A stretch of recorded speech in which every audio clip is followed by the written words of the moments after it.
Hello and welcome to BBW Giantest Dating Adventure. My name is Hipster Snek and I'm here today with my friend Taku. Yes, I am the most me. optimistic man you will ever meet. Absolutely. Let's get started, my dear optimistic friend. But of course, as you know, The I night am the team Pollyanna over here, always looking on the bright side. that you are. In fact, everyone's like, man, you gotta chill. You can't be so optimistic and, cheerful. All the You need to, time. sometimes. Just all the time. The night passes without incident, and soon we arrive in port. What a horrible night to have a curse. I understand this because I too have played Castlevania 2. Yes. So let me make an aside at this point. Uh, I had to replay the game. I know, what a shame. I had to replay an amazing, awesome visual novel made by a man who's become a good personal friend of mine since the interview. So let me explain. You know the John I Rakowin? know the John Rakowin. That means like I have moved up from Z list celebrity. I am now a Y list celebrity. Uh, Wow.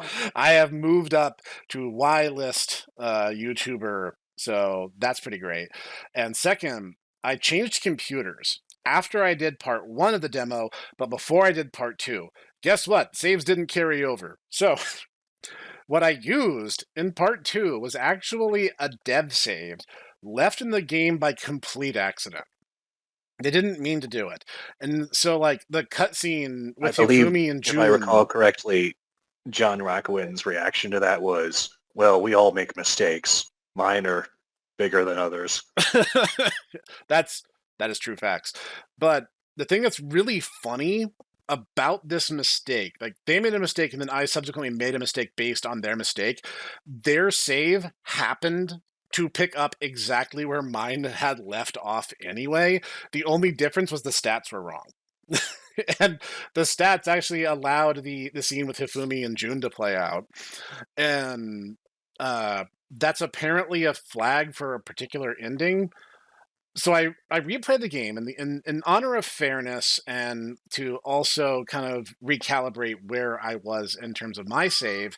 I restarted the game, played through again, basically doing more or less the same choices, but with a little more finesse. I was a little more careful about resting, so I failed less often because your HP does impact your fail rate.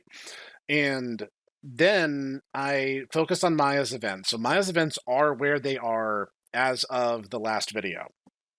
The one who is not is Fuko, who I kind of neglected because I have decided I'm going all chips in on Maya's route, and that is going to be the goal of the playthrough. Is we're going to get Maya's route. If you guys want to see other routes once Maya's route is finished, go to the comment section, let me know, and that will be something we can consider for future trips. So this is I picking can't up believe right where the demo left off. Other than that, I can't believe I, Hipster Snack, am saying this, that, I am ignoring Fuko.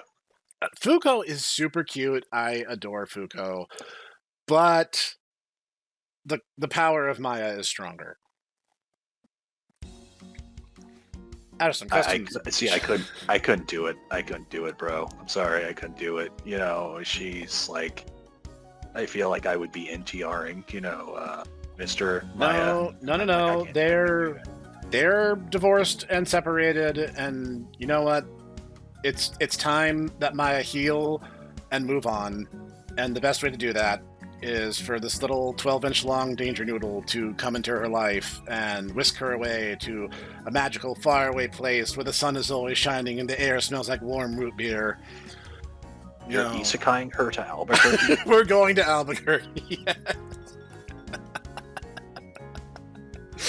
You make it sound like, the way you said that, you made it sound like you're going to become Genki at the beginning of the Monster Farm anime. And then you started going into the Albuquerque. I'm like, oh, so you're being isekai, but you're going to New Mexico. Okay. Yes, that is exactly Obviously, because where else would you take a woman as high class as Maya other than Albuquerque, New Mexico?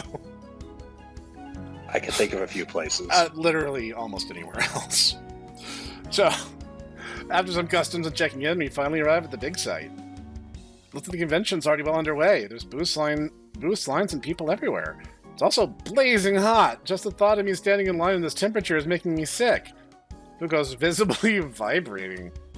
You looks... I think it's less the blazing hot sun and more the fact that your friend is, about to enter a power battle. Yeah, I was about to say, Fuko's like going into the super mode over here, so...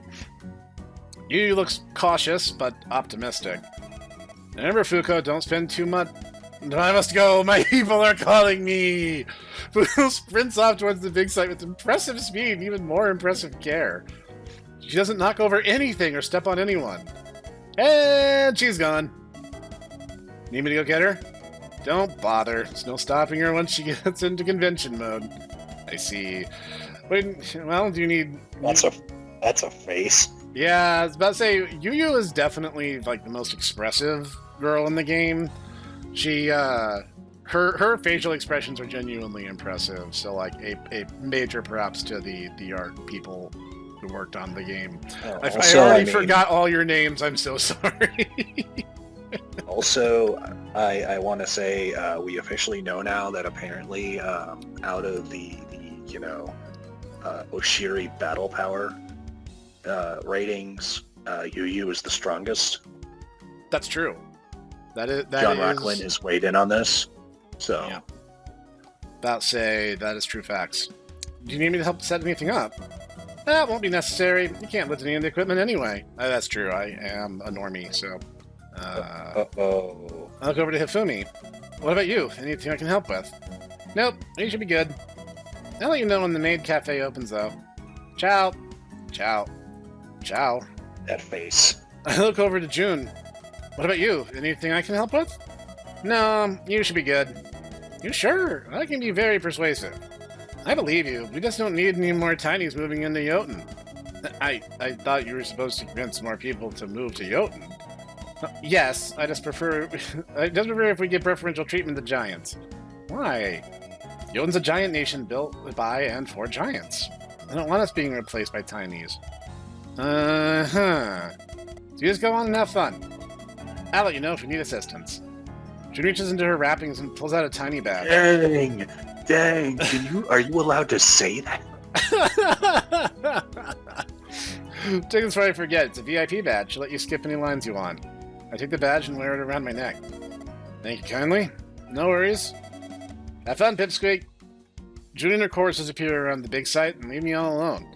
Oh, by the way, there was one minor variance in my new playthrough, and I don't know if it's going to impact anything or not, but I figured I may as well go ahead and address it.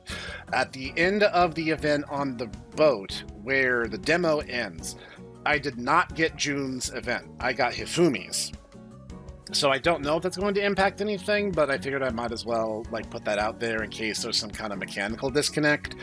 But yeah, so that way, I'm airing all my dirty laundry here so you guys know exactly where we stand in regards to the save file.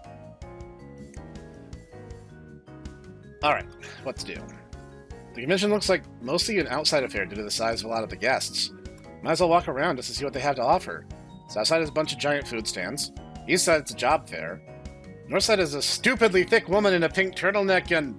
Wait a minute, that's... Maya? Ah, Naoya, what are you doing here?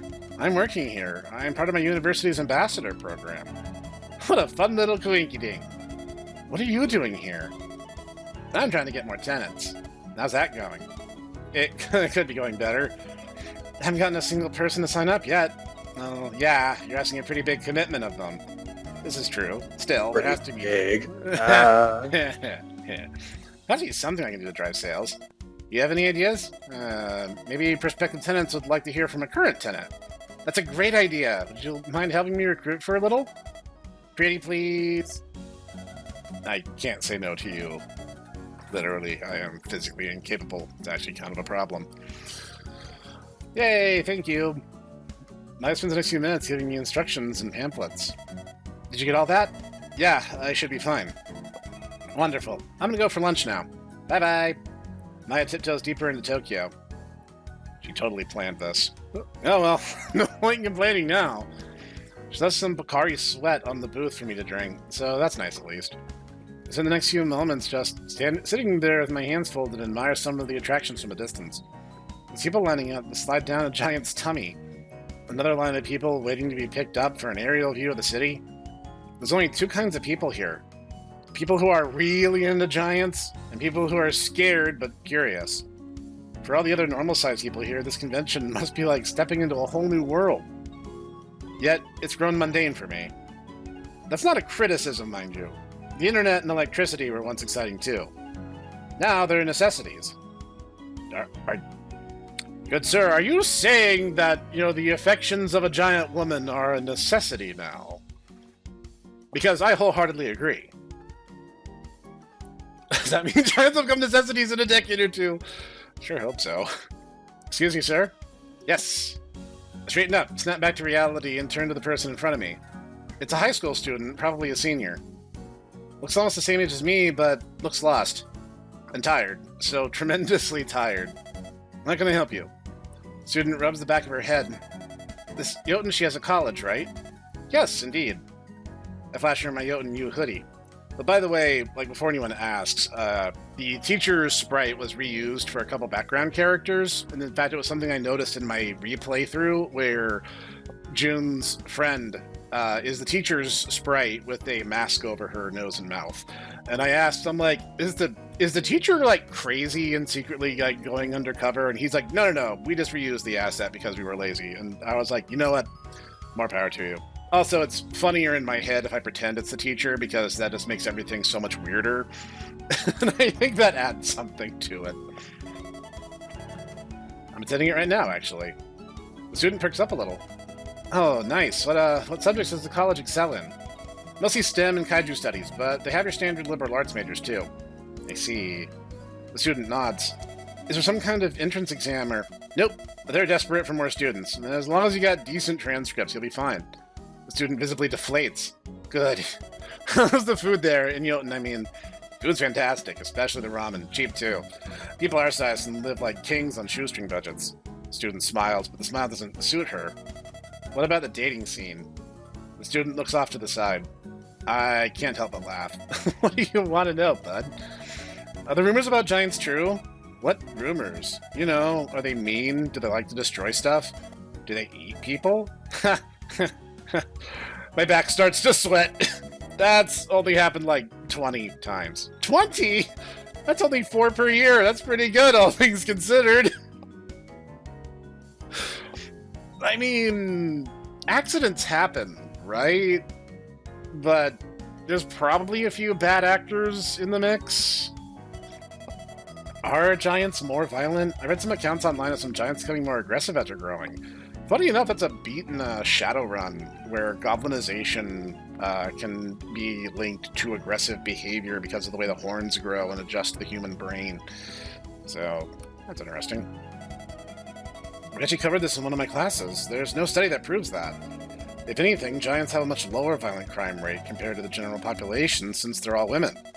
Still, I don't want to get eaten. Just exercise basic precautions and you'll be fine. If you say so. The student shivers. How much is the monthly rent of this complex? I'll slide the pamphlet out on the table and open it. That depends on the size you want. The student points to the studio. Oh, that's mine. You have good taste. That runs 10,000 yen a month.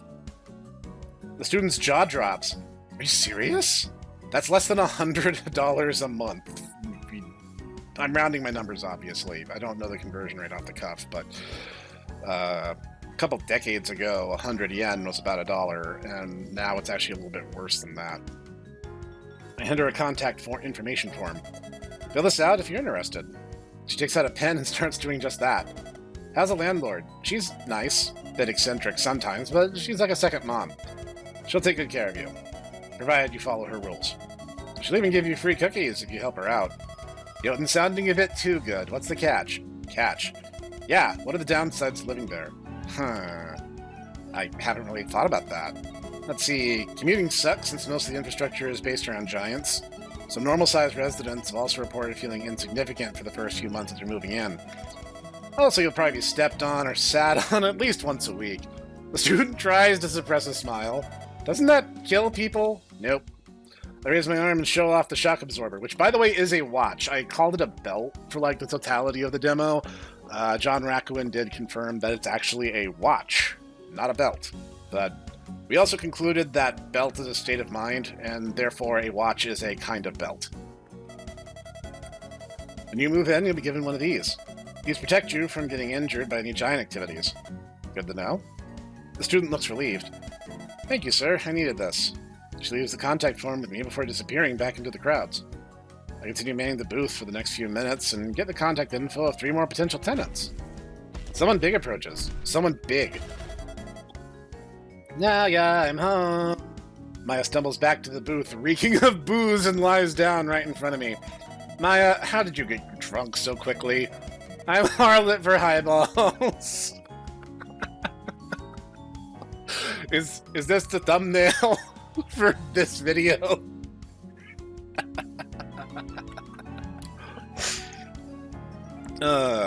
Maya rubs my head with her finger. Thanks for taking care of things for me. Hey, did you get any clients? Yep. I read the contact forms. I got you 4 potential clients and emailed you their contact info. You're the best. Maya hums in delight. How would you like to become my full-time secretary? You look real pretty behind the desk. I'm good, Miss B. What? No, dude, this is a golden opportunity! What are you saying? No, jump on this opportunity. Not only is it experience in the retail market, like not retail, in the real estate market for starters, but also consider what this means for you, my dude. I leave the desk and start running away before I say something stupid. Naoya, Maya reaches out for me, but only grazes me with her hand. Dang it, slippery little fella. Fortunately, a couple gets her attention. Hello, how may I help you? I continue running until I run into Fuko's leg and fall onto my butt. Ow. That's just you being an unobservant idiot. Fuko remains unperturbed. I don't even think she's noticed me. Fascinating. Most fascinating. I turn to the right to check out what she's looking at. It's a pair of booths advertising some kind of bracelet prototype. Looks like the shock absorber, but has a blue object affixed to it. Pray tell, most unusual merchant, what does this do? It's called the compression bracelet. It's only a prototype for now, though. What's it compress? Height. The employee nods. Our goal is to allow giants to revert back to their original heights. Does it work? Only a little bit for now. Our goal is to get these on the market by summer of next year, but I don't think we'll be able to meet that. If you think about it, it's not even that unusual. I mean, the vast majority of atoms is empty space. If you could proportionately compress that, the atoms are still not touching, so it could, to at least an extent, work. Again, theoretically, but that raises a lot of questions, but what's the problem? No funding?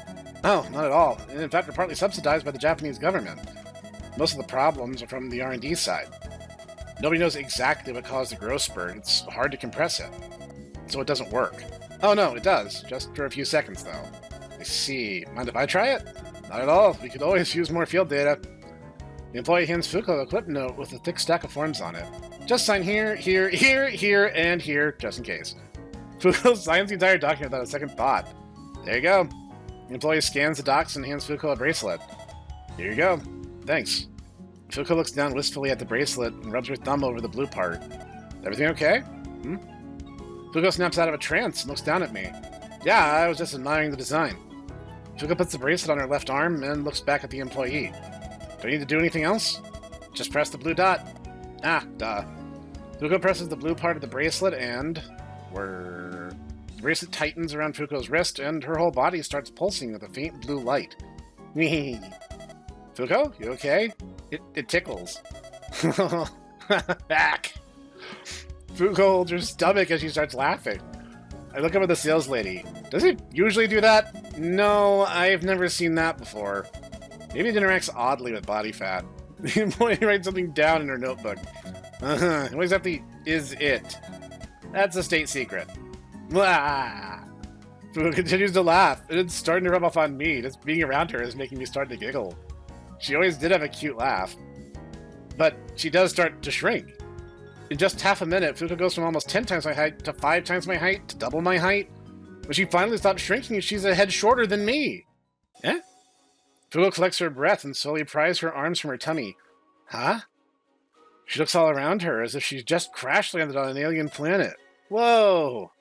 Fuko looks down at herself and gropes her chest. Good to know the girl survived. How do you feel, amigo? I feel nice. Fuko rushes forward, wraps her chubby arms around me, and buries her face in my chest. My body braces for a much bigger impact. I'm not used to being the biggest one in the area. What's gotten into you? My body relaxes, and my arms instinctively wrap around Fuko. Fuko shivers into me and rests her cheek against my chest. I missed this. She looks up at me. You also don't look too shabby from down here. And you look pretty cute from up here. I pat Fuko's hair. I feel my hand get wet. Hey, thanks, amigo. Fuko hugs me tighter until no, wait, why is my hand wet? I need answers. She has impressive strength for such flabby arms. I try to pull away, but Fuko doesn't seem intent on moving anytime soon. I look up at the employee. Is this a side effect? The employee shakes her head. Nope. Interesting. I look down at Fuko. I will admit, I never thought I'd be looking at her like this. Feels weird, unnatural even. I feel big, strong, dependent on even. It's a nice change of pace. Are you okay? Fuko rubs her cheek against my chest. Mm-hmm. You sound so big, I can even hear your heartbeat. Ha ha ha. I haven't heard a hawk hawk hawk before. How'd she make that noise with her mouth? Ah, jeez, oh no. Fuko lets go of me and stumbles backwards, all the while clutching her tummy. Fuko starts growing back little by little. She grows to double my height, then triple, quadruple. The only thing better than seeing a giant woman is seeing a woman become giant. Alright, settle down there, my dude. Can't explain why. I just can't stop smiling. After another half minute, Fuko settles down. She's the exact same height she was before. Most fascinating. Fuko looks at her wrist and pries a now broken bracelet off it. Sorry, is it supposed to do that? That's what all the other prototypes have done. The employee takes it off Fuko's hands. Don't worry, you didn't make it break. Good to know. But, can I have another one? I want to be small again. No, the contract says you're only allowed one. Curses. Thanks anyway. No, thank you for doing some field testing. Fuko carries me away to a bench beside a vending machine and gets us some Pocari Sweat. So, you don't like being big? Not really. Really? You never really seem bothered by it. Let me rephrase. Fuko snaps her fingers. I don't like being big, but I don't not like being big. Does that make sense? So you're neutral on it. Fuko shakes her head. No, I definitely have opinions on it, but it mostly depends on day and the situations. Some days it's great being big, other times I wish I could shrink down to half your height. Interesting. What's the deciding factor? Everyone around me. I don't want to stand out too much. If everyone else around me is small, I want to be small. But if everyone else around me is huge, I want to be huge. I get that. You want to blend in. How do you feel today? You're surrounded by tinies and giants. I want to be tiny today. Fuko replies without a moment of hesitation. Why today? Upskirt shots. That nearly takes the wind out of me. I'm sorry. What? Upskirt shots. Fuko repeats herself with much more gusto. You tinies have it easy. You can look up skirts all day and nobody bats an eye. And nobody badgers you. Nobody criticizes you for it. They barely even acknowledge you. Fuko hugs herself and starts wiggling menacingly. Oh, but that makes it so much better. They're all so big they don't even care. Damn it, I wish I was small right now so bad. Huh. Tell me, amigo, what color is Ifumi? I need to know. Why? I have a bet with sis. Really? Yeah, really. She's wearing stripes today. Stripes! Stripes! Fuko yells so loud that some people turn to face her. Shh! Keep it down! Sorry. Fuko pants over catching her breath. Just stripes. Fuko trembles. Stripes are so good. They're sporty and youthful. What color? Pink, yellow, light blue. Fuko sounds like a tea kettle about to explode. Amigo, you're so lucky. That's a view men used to go to war for. And you just won me 1,000 yen. Happy to help. 1,000 yen. So you wagered all of $10 on this top secret info, in your words. I see some way I can repay you for this. Fuko snaps her fingers.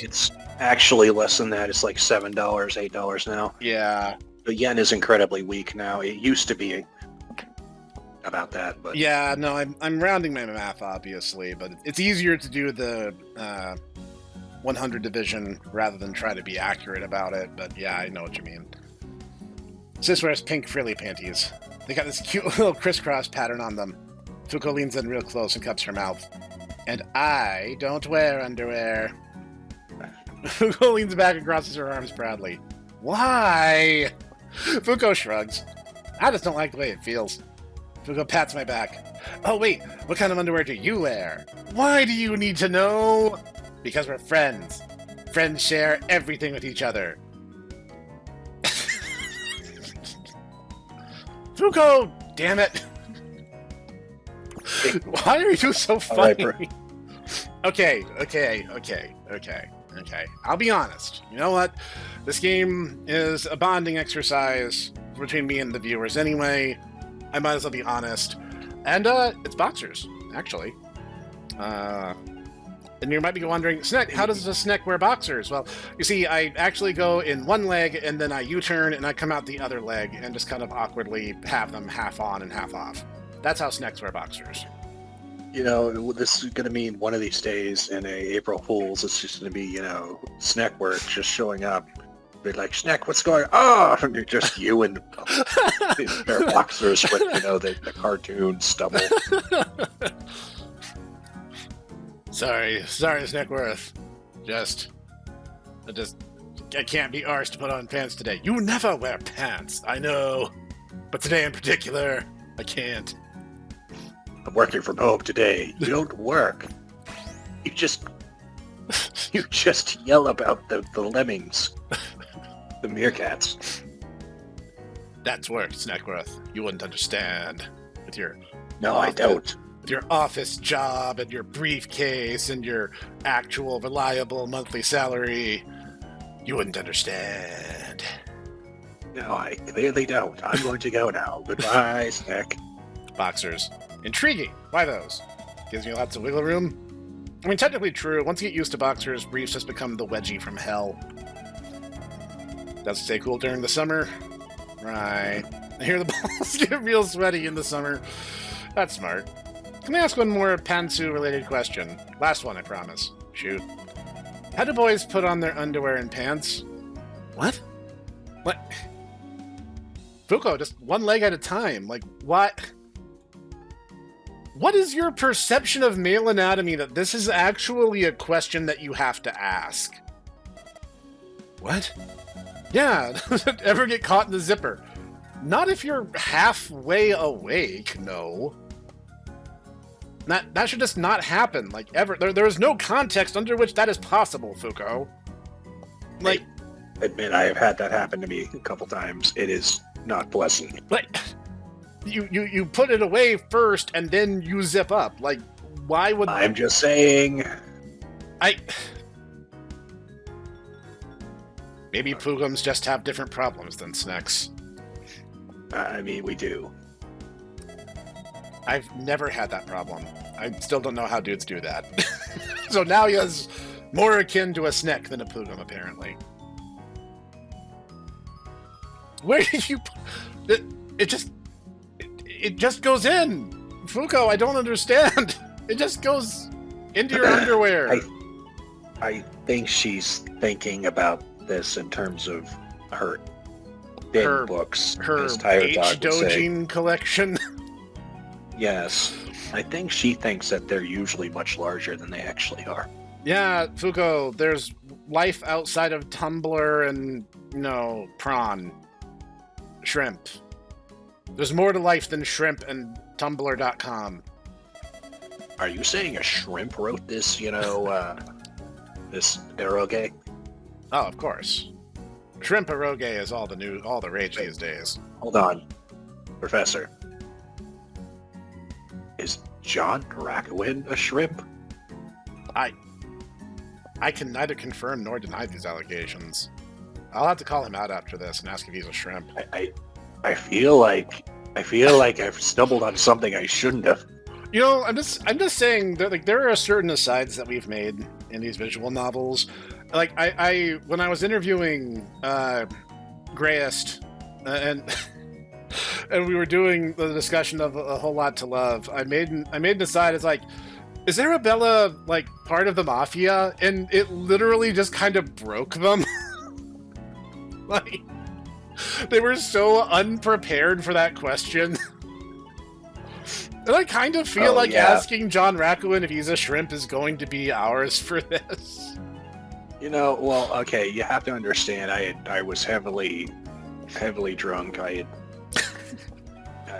was having a bad day, and then, you know, my friend is like, I'm in the middle of, you know, my second drink, a very large drink, and my friend's like, hey, do you want to do this? I'm like, well, hold on. I had another drink at that point. I'm like, all right, so I pounded that, and so then was surprised I was able to actually walk straight over to the apartment to do that. So, like, do you put it up, down, left?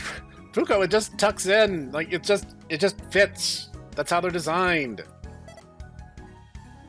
That's a good question, actually. I rub my chin. I personally put it up and to the... What?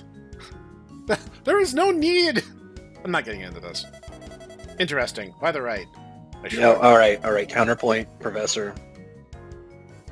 Do you ever consider that maybe Naoya is messing with her? I mean, honestly, at this point, I suspect that is what he is doing. He is basically gonna tell her that it's magnetically oriented permanently north, and that's just like how it works. And honestly, Fuko is probably completely pure in that respect, so she'd probably believe him. Fascinating. Do all the things end right? No, I assume it differs man to man. Extra fascinating. I must do more research. I need to know how many go right and how many go left. Why? We all have a magnetic pull, Fuko, and some of us point north and some of us point south. That's how it works. There you go. I have solved your mystery. Why? For you. So, are you a norther or a souther? I'm a souther, obviously. Any reason why you put it up, though? Yeah, it's more convenient if... Am I far enough into this recording that I can say this? I think we are. You get really excited. You get really happy. If you place it downwards, it presses up against the pants. It's very uncomfortable. That is true facts. I mean, that depends on how you're sitting, too. Like, that's more. I think that's more true for briefs than boxers, honestly. That's also true. How fascinating. Thanks, Amigo. I learned a lot today. Yeah, I think all the viewers did, and they're all regretting clicking this video now. So the like-dislike ratio for this video is going to look like a Sith lightsaber. Fuko gets up. Ciao, gotta hit up the merchant hall before they all sell out. See ya. Fuko sprints away into the convention crowds, leaving me all alone on a big bench. Really wish he'd stop doing that.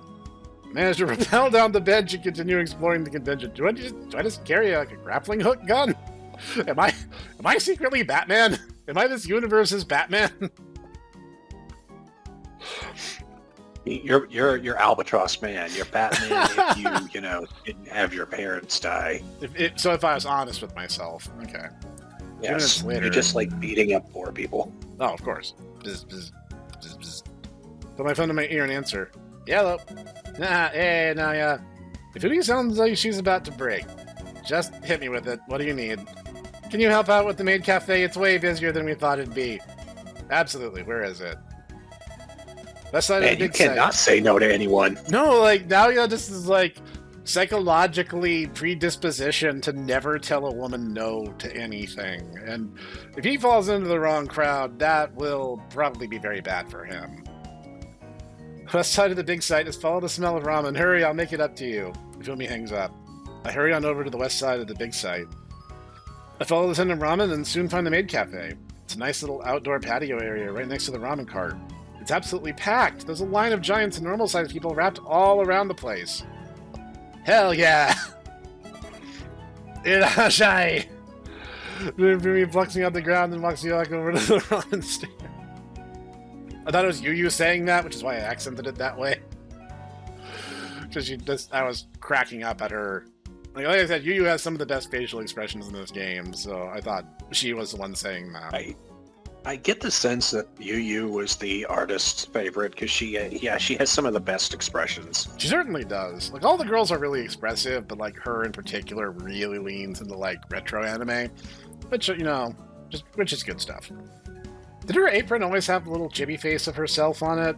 Was that not there in the demo, or am I experiencing some like Mandela bullshit? I don't remember if that was there before. I don't know. I will have to double check. Thank you so much. Here, please get changed and talk to you. Bye. Before he puts it down on the counter behind the ramen cart and scrambles back over to bus tables and take more orders.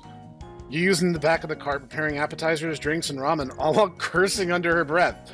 She always does this, even though she looks ready to snap her head off. She's not mad, just focused. Hey, chef, what do I do? Clothes are in the box behind the soy sauce containers. He responds without looking at me. Ifumi orders 97 and 99 are ready.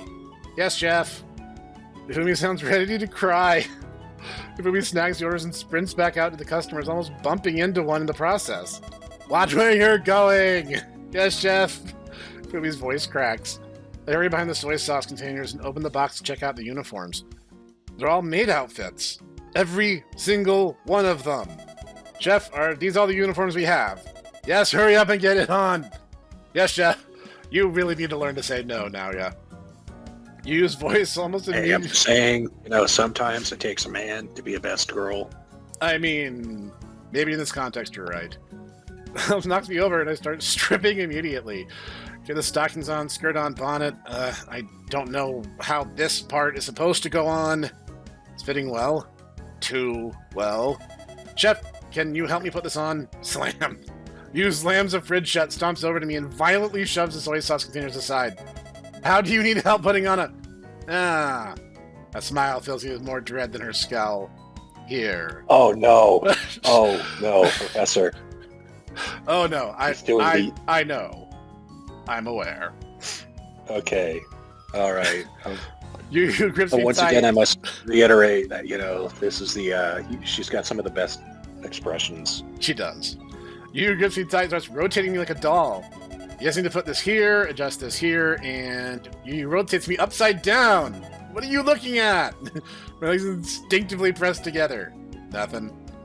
You are just as bad as your sister. You're just better at hiding it than Fuko is. I can feel Yu's heartbeat in her fingertips. She puts me back on the counter and adjusts my skirt. You just look cute. Yu takes a deep breath before pulling away. With some trays on the counter, deliver them to the tiny customers on the other side of the countertop. Yu gets back to work, but doesn't take her eyes off of me. You'll find the door behind the salt and pepper shakers. Got it. I pick up some trays and start heading over to the door. Hold it. Yes, chef. Yu pulls a pair of cat ears from her apron's pocket and puts them on me. There. Now the uniform is complete. So I'm a Rune Factory protagonist. I ran through a flea market, and what's stuck to my body is my equipment now. And not only that, you're the heroine was the reason you looked like that, and she proceeded to go, "You're looking good, Tiger." Nice. I'm going to report you to HR for sexual harassment. Yu cackles. I am HR. Yu continues preparing more ramen. I feel my face get hot and finally reach the other side of the countertop. There's 24 normal-sized people sitting at tables scattered throughout the countertop. Some look like they're about to fall into food comas. Others are taking pictures of their appetizers and beer. Some look exhausted. Some are flinching and glancing at every giant that walks by them. But nobody looks like they're having a bad time. All right, who got the vegetable ramen? An old man raises his hand. Here you are, sir. I finished delivering all the food and start bussing tables. Excuse me. Yes. I turn around and see 2 high school girls. One is snickering and the other is covering her mouth. The half of her face I can see is quite pink. Can we get an omelet? I look inside my apron pocket and see a pen and notepad ready to go. The notepad even has "For Naoya" written on the front. You planned this ahead of time. Sure, what kind? Magical made one. The student says with a crooked grin. Absolutely, Ojo-sama. I bow. Would you like anything else? Both of the girls start laughing. They're laughing with me, though, not at me. No, Naoya. They're laughing at you. No, thank you. Understood. I'll have that right out for you. Chef, 1 tiny omelet. It's done. I rush over to the other side of the counter and retrieve the omelet. Looks as fluffy as it does savory. It's bursting at the seams with sausage, tomatoes, and cheese, and it's decorated on top with a creamy-looking avocado. It's taking every ounce of willpower I have to not steal it for myself. Yu glances at me. She knows I want to eat it. I grab the omelet and hurry back over to the students. Here you are, Ojo-sama. I slide her the bill. Please pay whenever you are ready. The other student buries her face in her hands. She sounds like a tea kettle about to explode. The two just nod and start eating the omelet chunk. They seem pleased. I'm just happy they haven't choked yet. I don't know how one eats while laughing, but they somehow managed it. With that done, I just need to bust 2 tables, guide new guests into those, and I see Maya wander into the maid cafe's premises. Oh god, no! Excuse me. Maya turns to Yu. Is it okay if I sit by the counter? Absolutely. Yu pats the empty part of the bar to the left of me. Just don't squish any of my other customers. Of course, I could never hurt a potential tenant. Maya sits down on the ground and scooches up to the bar. She pulls out her phone and tries to lean on the counter, but her boobs get in the way. Undeterred, Maya continues to press herself against the counter, hoping that some position will eventually feel comfortable. This is actually, like, kind of a hashtag real-world problem thing. I have dated women who have physiques not dissimilar to Maya's, and they do kind of get in the way, and they do also kind of have a mind of their own. And yes, I have suffered injuries because they have a mind of their own, and the girl in question... They have a mind of their own. I mean... Okay, I want you to imagine, if you will, a woman of not inconsiderable physique who is, for the sake of argument, smuggling at least very large watermelons under her shirt. And she turns around really quickly to grab something. Something that happens to be, I don't know, adjacent to Snek. And getting hit in the face by about 30 pounds of force moving at, I don't know, 15, 20 miles an hour. Yeah, it hurts more than you might expect, and it can surprise you a hell of a lot more than you expect. I'm just saying. I've dated women that have to take their word whenever they get their shoes shined. You can't see it, but I'm making a face right now.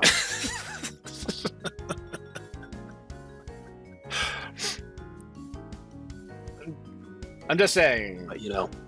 It happens in real life. Okay. All right. Forget this. Maya grabs the underside of her bosom, lifts it up, and plops it down on the counter. That's cozy. I should start doing this. Maya mutters to herself as everyone else on the counter looks up in shock and awe. Don't mind me, little ones. Just keep doing what you're doing. Little old me won't hurt ya. Seconds pass. Our eyes unfortunately meet. Maid-chan. Maya beckons me with her finger. Kochi kochi.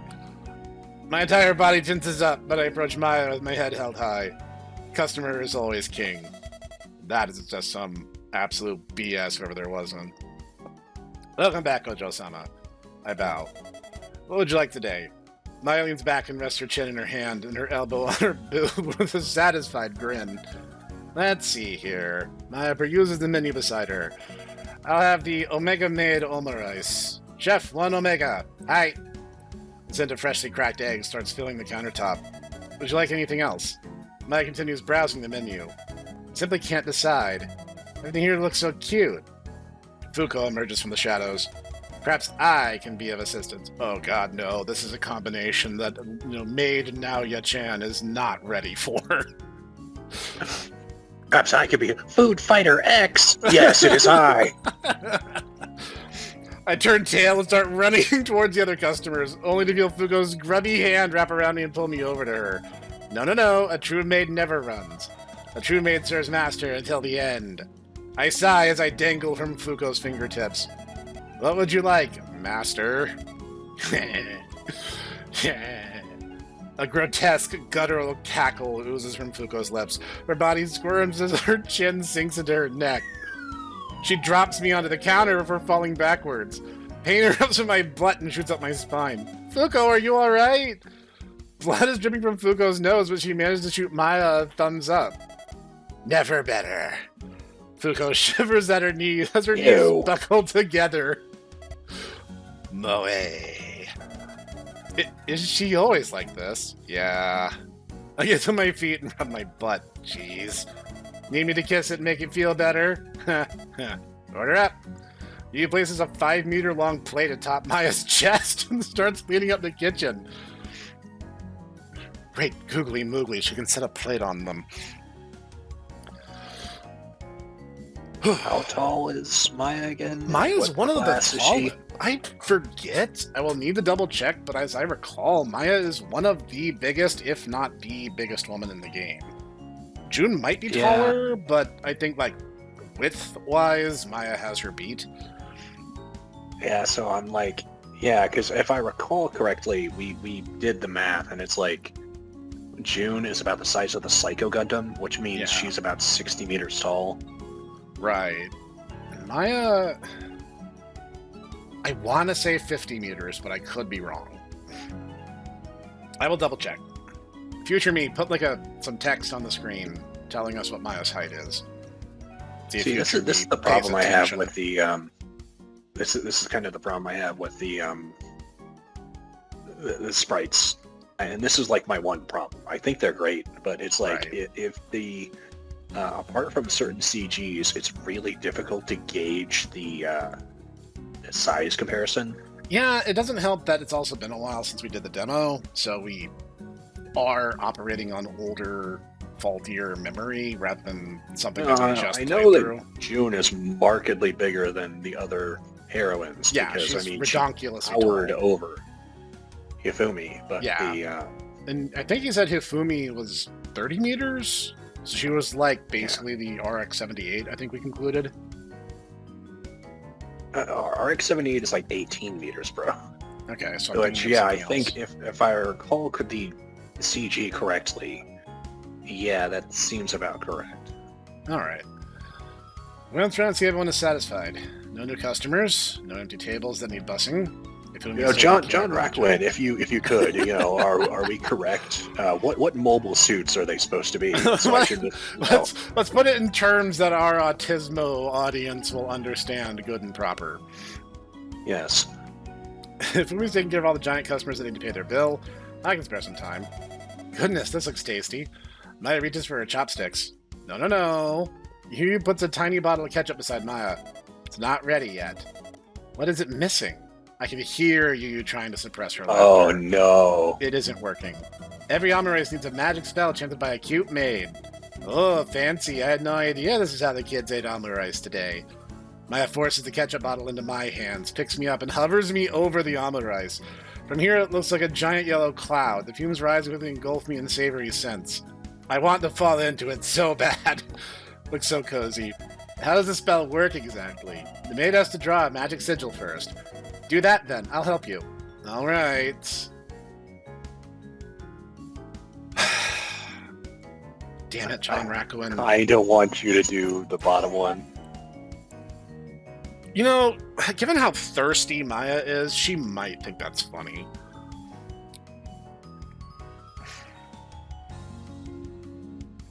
I feel like this is like my one chance to rebel against the hand that fate has dealt me. So I feel like I kind of have to take it. Wherever you are, John Rackwin, screw you, man. You might be a shrimp, but you're a shrimp with class. Exactly. All right, up, down, then up, and to the left. Like this? Yep, just like that. Now do the same, but for the other side. Wait a sec, this is Naoya, my favorite flavor. Oh, no. I was right. No. Oh my god, Maya, you are incorrigible. Maya looks down at me. How did you know? A good maid always knows what master wants. I bow once more. Maya seems really pleased with my work. I feel closer. I was right. Oh my god. Professor. Look at you, your face. Yeah, I was like, that really says, like, this contrast really, maybe I should make this the thumbnail for today's episode. You need to have it be the my favorite flavor one. Hang on, can I...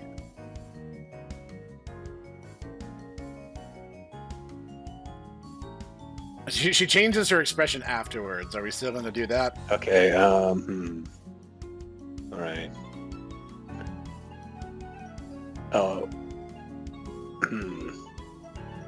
Can you go forward a little bit? Yeah.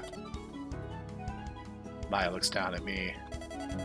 How did you know? No, that one. That I think one? we should do this one. All right. Yes. I got it. We're good. Can I eat it now? Fugo gets back up. Nay, the spell is still incomplete. What kind of spell is needed? The most holy spell. Now you know the magic words by heart. How do you know that? I can smell the maid cafe on you. I sigh and steel myself. Oishiku nate moe moe kyun. I put my hand on the shape of a heart and fire a beam of love into the alma rice. What was that? 'Tis the love only a maid can have for her master. I looked down at my hands. Didn't know I could do that. Maya sheepishly pokes the alma rice with her chopstick. Is it safe? Naturally. If anything, the maid's love only made it safer. If you say so. Itadakimasu. Maya cuts into the alma rice and scoops a bunch into her mouth. Okay, the fact that you said that, just proves to me you're just as much of a weeaboo as I am. Like the past 7 years running this channel hasn't validated that. I'm just saying, you used to like really throw that at me, like, yeah, you're a giant weeb. It's like, yeah. Okay, it is a question of it takes one to know one, but you are a giant weeb. I mean, and nothing. I'm just saying it. I'm just saying, one of us really went into, super robots, and the other one is, has yet to, but probably really should do a TED talk on, Godzilla, and, how Godzilla Final Wars is, the peak of cinema. It's like, Godzilla Final Wars is art. It transcends space, time, and cultural understanding. It is just that good. It also has a bunch of people with Godzilla DNA doing Matrix slow-mo, and that's pretty freaking cool. It's pretty great. That's all I'm saying. It's delicious. Perfect, even. Maya pats me on the head. Thank you, Master. Hey, I'm the one who cooked it. My compliments extend to the chef, of course. Maya continues eating the omelet and talking to Yu. Fugo's wanders off because of a flash sale in Akihabara. Eventually, the cafe runs out of ingredients. Sorry, everyone, we're sold out. If you want more, you'll have to come visit Yotenshi. Yu motions towards some flyers on the counter. Or you could just move in. Maya finds some informational pamphlets that are far too big for the people beside her. The crowd begins to dissipate, and the last customers begin to leave. They're sad that they have to go, but all have satisfied smiles. Yu, Hifumi, and I all help put away the ramen stand and help staff the rest of the event. We help keep lines moving, answer any questions guests have, and continue promoting Yoten. By the end of the first day, we only managed to convince 30 people to move to Yoten, but that's good. It's more than zero. We were supposed to hit the town after the convention ended for the day, but all of us are far too tired. There's always tomorrow. Speaking of tomorrow, it's now tomorrow. Nothing too exciting to report. Everyone performed admirably. Maya snagged some new clients. Fugo helped test out and demonstrate new tech. Jun got 3 new recruits for the KDF. Yu managed to get some good ads in for Yugiri Ramen. Ifumi got 2K more followers from the con. And I had a churro. It was really good churro, though. You got 2,000 more, followers, and I had a churro. This was a really good churro. Now, was it a churro, or was it actually a fish cake? Was it a Chikawa? Yeah. Yeah, that's a good question. It could have been either, honestly, but that's maybe he had a churro and a Chikawa. Ooh, maybe he did. He's living the good life. Con's over, at least. Hey, Naoya, how come you get 2? How come you get 2 meme foods? My body relaxes. Because I'm a meme myself. Oh, jeez. My life is a joke, Naoya says, giving a thumbs up. My body relaxes as the cool evening air washes over me. I think I got enough energy to check out one Ward Tokyo before I head to bed. Where should I go? Alright, let's save. Okay, so Akihabara, you're probably going to encounter Fuko. Fuko, that's Shinjuku, Nerdville. you're probably going to encounter Hifumi. I don't know about Sumida. I agree with your assessment, but I'm also kind of in the same boat. I don't really know much about Sumida. Well, let's find out. We're Akihabara, learning things today. that's true. This is a learning opportunity. Akihabara is like the mecca of nerds and weeaboos. Wasn't Shinjuku like the fashion district? Like that's the upscale? Yes, it's Shinjuku and Shibuya are like the fashionable parts of town. Okay, let's go to Sumida. Come to think of it, I've never been to Sumida. Let's change that. We get on a train and head to Sumida a few minutes later. Are you at the station? Oh, it's a special ward in Tokyo. It has the Ryogoku Koku Giken Sumo Arena, the historic Sumida River. It has a population of 277,000. Okay. And it is apparently it's an upscale neighborhood with a bunch of museums and nice neighborhoods. Apparently, That sounds awesome. I'd love to see a sumo match in person. Sumo is, I think, a really ill-understood sport, and actually seeing it in motion is actually really interesting. it's interesting, and honestly, it's you know kind of it's interesting too because not only is it a lot more religious than you probably would imagine just looking at it, but also it's a lot more demanding because I mean, kind of as you were positing, you get enough force moving that fast. Yep. It's going to throw you on your butt. And that's kind of the entire point of the thing, is to throw the other guy on his butt. Yep. Looks like any other ward of Tokyo. Really should have done my research for coming all the way out here. Come on, put your back into it. A familiar voice echoes through the skyline. No. Throw him to the right. Whatever's happening, those two seem really into it.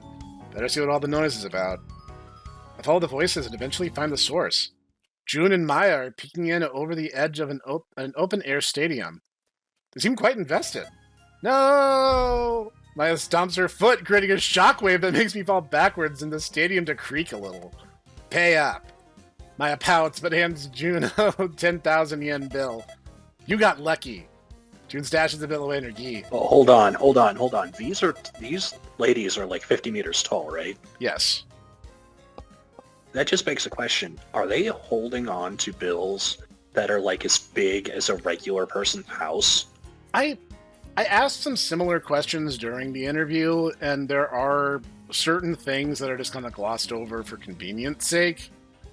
But, I mean, given that notes are literally just banknotes that are just instructions for banks, because they're not backed by anything, yeah, they could print giant-sized money for convenience for giants. It's not like they have to worry about carrying gold bullion. That may actually prompt the reemergence of,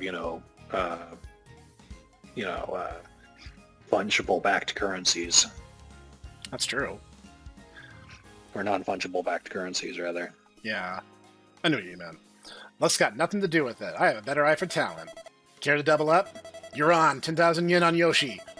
You insist. What's going on here? Jun and Maya both look down at me. Well, Maya tries to. She has to press her boobs in just to see me at this angle. Now, yeah, Jun keeps stealing money from me. Nonsense. You just keep making bad bets. What are you two even betting on? Sumo wrestling. Ah, ladies of taste, then. Jun scoops me up, puts me on her shoulder. I'm now looking down at two wrestlers entering the ring. Do you two even have tickets? Nah, but what are they going to do about it? Kick us out? Fair point. I look up at Maya. How are you even deciding who to bet on? My gut. Maya says with unbridled confidence. That's it? That's it. Well, oh man, this is so rude. But at the same time, she left herself open. All right, fire away, Jitaka. I heard that, and I was like, well, she does have a whole lot of it. Oh, you. You don't look at win-loss ratio, match history, anything? Nope. Uh-huh. Nope. I turn back to Jun. And how do you choose who to bet on? I bet on whoever's biggest. Really? Of course, size always matters, especially in a sport like sumo. I mean, it does, of course. But there's more to it than that. Of course John would say that. You can be the most technical wrestler in the world, but still lose because your opponent's just bigger than you. This is true. Mass is mass. You can't argue with mass. So if you and Maya wrestled, you would lose instantly. Well, I'd have to try, but I'm sure I could beat her no problem. Care to test that theory? Maya straightens her posture and puffs out her chest, making her appear 5 meters taller and 10 meters bustier. If I win, I get all my money back. Jun's lip twitches. I would love to, but I wouldn't want to risk hurting you. It would be really inconvenient now if something were to happen to his landlady. You're just a little chicken. Cheap, cheap, cheap, cheap, cheap, cheap, cheap. Did you just make a The Room reference? I am not. A what reference? A The Room reference. The Tommy Wiseau film. Oh, yes. Okay. Because, like... Oh, hi, Mark. You usually, like, the English onomatopoeia for a chicken sound is more macaw. Like, the weird, cheap sound they're doing, it was, like, really associated with the Eastern European country that Tommy Wiseau comes from. Or allegedly comes from. His history is weirdly sketch and unclear. June glances over at me. She says nothing, but her glare alone is enough to bring me to my knees. Cheap. June exhales through her nose like a dragon, about to turn me to ash. Cheap. June sighs. Oh, the match is starting. Hell yeah. The two turn toward the station and start watching with bated breath. I look in as well. I'm not too versed with the proper sumo technique, so I don't know how well they're doing. They appear evenly matched so far. Yoshi versus Arisato, eh? Let me do some research. Oh. First thing that pops up in the suggested search bar is Yoshi Yakuza allegations. Ruh-roh. Let's see here. Bunch of rumors alleging that he's involved in match fixing.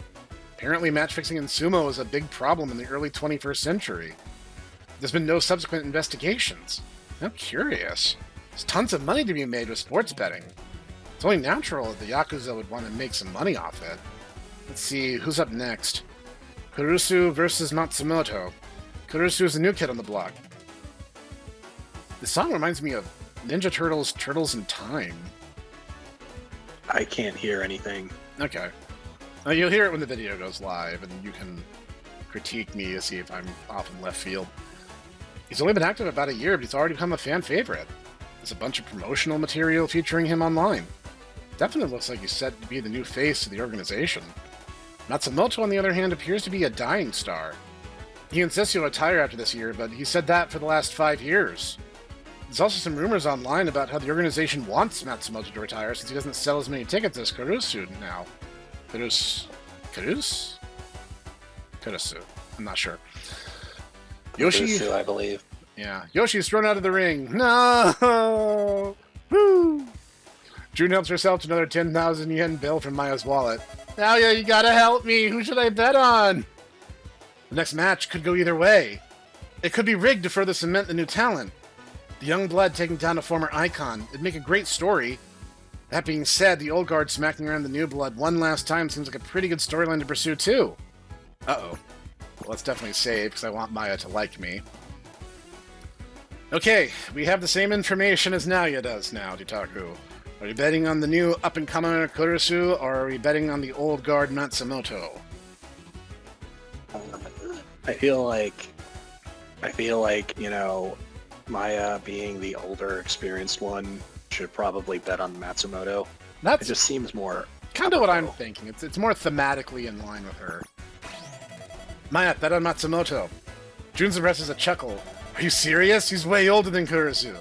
His matches this year have been abysmal. Experience trumps talent. I'll look back up at Maya. Do it. I got a good feeling about him. If not, I will load my save because I really, really, really want you to like me. Alrighty, 10,000 on Matsumoto. You heard it here, folks. Nek is cheating again. I will cheat. I don't care. Maya is worth it. Look at her. Look at this woman. Maya gets close to me. Real close. And I'm just saying. If I lose, your next rent's going up by 10,000. Got it. The crowd eventually settles down. Kurusu and Matsumoto walk into the ring. Kurusu walks in with the swagger you would expect from a young star. That being said, he isn't boastful. He does all the decorum that's expected of him and maintains a respectful demeanor throughout his entrance. Matsumoto is like a living statue. His face doesn't move once. I haven't seen him blink. He's also unnaturally quiet. I don't know if he's always like this, but something seems off. The match starts and it's already at a stalemate. Two men grapple and pivot each other, but neither one can quite get a good grip on the other. Their footwork is most impressive. So much care and thought is being put behind each and every move. Not a single motion's wasted. They make this look effortless, but they can't continue this forever. This match won't be decided by technique or mass, but by endurance. They're equally skilled. Who will tire first? Come on, come on! Naoya starts twirling her braid between her fingers. As the match continues, Kurusu slowly makes more gains. I know I can't prove anything, but something just seems off. Matsumoto's making mistakes. Mistakes that nobody of his caliber should be making. An occasional slip-up I get, but he almost looks like he isn't taking the match seriously at times. Maybe he really is just tired. Maybe he is just past his prime. Kurusu pushes and drags Matsumoto closer and closer to the edge of the ring. Matsumoto looks like he has resigned himself to his fate until... Matsumoto! A student inside the stadium cries out, "Don't give up! Don't you give up!" The student gets up and yells even louder with tears streaming down his face. "Why are you quitting? This isn't the Matsumoto I know! What happened to you?" Security quickly gather around the student and start dragging him off. The student struggles helplessly against the security, but still manages to speak. "You're just gonna let this punk do you in like this? Is this how you want people to remember you?" Just as Kurusu is about to toss Matsumoto out of the ring, Matsumoto comes to a screeching halt. He grips Kurusu, shifts his weight, and swings Kurusu out of the ring. Kurusu lands on his back and stares up with hollow eyes and mouth ajar. Matsumoto stares at the student, nearly motionless. His breath is shaky. His body is caked in sweat. He slowly raises his hand and flashes the student a thumbs up before collapsing onto his back. A content smile creeps across his face as his eyes slowly close. He looks at peace. What? Yoink! Maya takes her money back from June. Did we just watch a man die in order to win a sumo match? I think we literally just had was it Joe? Come on, you're thinking tomorrow's Joe, Ashitano Joe. Yeah. It's like, I think we literally just had a tomorrow's Joe happen here, and a man is dead in the ring. That wasn't... Not gonna lie, though, Professor, if you haven't actually read that series or watched the series, it is, like, the manliest thing. There's a reason why that moment has been beamed to heck and back. Oh, no, I'm certain. I heard nothing but good things. It is on my to-watch list. That wasn't supposed to happen. Down to bet some more tonight? I think I'm good. The stadium ushers in two more wrestlers like nothing happened. But I will always remember you, Matsumoto. Shine on, you glorious bastard. Is Matsumoto dead? Nah, he's just a big drama queen. He ends every tournament like that. He'll be fine. Oh, okay. Okay, you just gotta cut my legs out from underneath me, but just saying something for a guy who doesn't have any. Oh, thank God. The three of us continue watching the next match, but it's nowhere near as entertaining as the Matsumoto one. Something up? Have sports begun to feel stale lately? What do you mean? I don't know, it just seems like nothing exciting happens anymore. How often do you watch sports? Well, not that often. You just watch the Olympics. Actually, Maya raises kind of a fair point here, and this is one of the things that I often take to my sports balling friends. It's like, when was the last really great, interesting sports rivalry? Like, genuinely, because, like, you never hear about it anymore. Like, in the 60s, 70s, and 80s, like, oh, it's like, this player is, like, made a rival with this other player, and there's this huge thing, and they're setting records and breaking records and doing things that no one's ever done before. And now everyone's just, like, hocked up on crap tons of steroids, and they're all about the same level of mediocre, and no one's really a particular standout or even worth commenting on. Like... what's the deal with that? Like, why have we just plateaued in terms of sports ball potential? Am I wrong? Am I just completely out of the loop here? No, I think you're onto something, and honestly, I think it's partially it's that reliance. It's also the fact that, like, everything is so overly commercial now, and you can just roll your eyes and just shake your head, but it's like it doesn't seem like hardly anybody's doing it for the love of the game anymore. Yeah, it's all about the contracts and the merchandising. Mhm. Yeah, that does seem to be the situation. Sounds like you just don't watch enough sports then. No one's No. playing, Rampage anymore for the love of the game. We need to play Rampage on the original arcade machine. 3-player co-op. Or what was it? Blood Dome, or what was the Shadowrun where they'd have cyborgs just literally beat the snot out? Urban Brawl. That was Urban Brawl. Yeah. And like you could literally have like they had to make a new league because like trolls with like cyber augs were like dominating the sport, and they had to like split the sport into 2 completely different sports because of it. Basically, for the record, ladies and gentlemen, in Shadowrun you have full body cybernetics, and basically this is a sport that like people, street samurais, people in full body augmentations would participate in. I want to say one of our later games we actually had a thing whereby we could have fixed a urban brawl game. Yep. But you guys didn't go for it. Nope. We I think part of it was like my character actually was a retired urban brawler, and he basically like objected on philosophical grounds that was wrong. I think we found a different way to resolve the issue, though. Yes. No, she's on to something there. She is? I am? Yeah, there haven't been any new records broken in the past 4 decades. People keep trying new techniques, new training regimens, and new diets, but no progress has been made. It's possible that Tinies have just reached their peak potential. That makes sense. Everything has its limits. There's only one way to go. We gotta legalize doping. What? What? Think about it. People use performance-enhancing drugs all the time in competitions already. Why not have it be legal in a separate event? I'd pay to watch that. Me too. Glad you two get it. Alternatively, you know what you could do. What's that? Giant sports. I'd watch that. Giant softball. Giant women's volleyball. Okay. This is going to be a Ditaku, fun fact time. All right. The family doodle. There's we live near a university, and the university has a softball field nearby, and he likes to sit and watch them. It's the funniest thing. He doesn't chase the balls. He just sits and he just watches the game. He just wants to see the game. I get it. Yeah. I want to see what the human body is truly capable of. It would be interesting, albeit dangerous. I want to see hearts explode on live TV! What? Extreme sports should be even more extreme. And we need to do something to make the boring sports more fun to watch. What do you propose? Well, for starters, we have to do something about football. We should give every player a taser. What they decide to do with it is up to them. Or we could introduce another ball into the field every 10 minutes. Oh, or we could let tigers loose on the field. I'd play that version of football in a heartbeat. I've always wanted to wrestle with a tiger. I was thinking we should give audience members access to flashbangs, too. They pay a fee and they can launch it anywhere in the field. I like the sound of that. I continue watching the match as Maya and June brainstorm increasingly more demented rules for sports. I don't know. I kind of like where June and Maya are going with this. I think they're onto something here. I think they're like through first principles, basically recreating either Motorball or Urban Brawl. Hey, guys, want to do rollerball in real life? I haven't seen the remake, but the original is really good.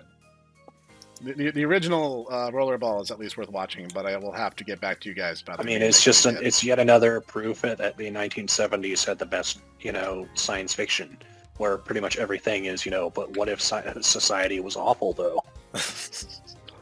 And yet, in many ways, it was kind of ahead of its time. Yes. I'd love to see each and every one implemented. The event soon ends, and we all say goodbye and go our separate ways. I feel closer to Maya and June now. I head back to the carrier and get some shut-eye. This is a good trip. I'll remember it for the rest of my life. Okay, we're back to the normal interface here. So, the secret, the strategy for Maya is basically a heavy on empathy, a bit of intelligence, and decent charisma. So that's generally how I'll be playing it. It's not that I don't want to make friends with other people. It's that, like, the Monster Rancher in me is like, but that doesn't increase my stats. You must understand. Stats must go up. Number need to go up. It is Sunday. What should I do for the week? Yes, he actually... John Rackwin specifically mentioned that my feedback was part of the reason why this interface is a little bit different now. Naoya now announces it's Saturday, what should I do for the day? And it is Sunday, what should I do for the week? So when I was caught off guard, when I first started playing the demo by the events looping, it wasn't looping. It was him doing an activity for the duration of the week. And it was just throwing me off so bad that they actually updated the text to reflect that, so that the player isn't caught flat-footed by the fact that it passes like weekday, weekday, weekday. That is why it does that now. So, let's see. The stats are actually listed in order. Drinking tea is charisma, intelligence is book, walk is courage, empathy is painting, and then resting is the guy in the bed. Now, I will say, courage is almost completely irrelevant if you're doing Maya's particular path. So you can pretty much skip out on it completely. I have a couple points in it just due to the conversations that Naoya has had up to this point. But yeah, we don't actually need it. Now, if you're doing June, I know June is like huge on courage. Ifumi, I want to say, is charisma, and I want to say Fuko is intelligence, and I actually forget what you use is. John Rackwin shaking his head. It's like, I see your game, Snek. And yeah, guilty as charged. So, let's do some painting. It's like I'm failing a lot. I should have probably slept this week. No one to hang out with, so we will...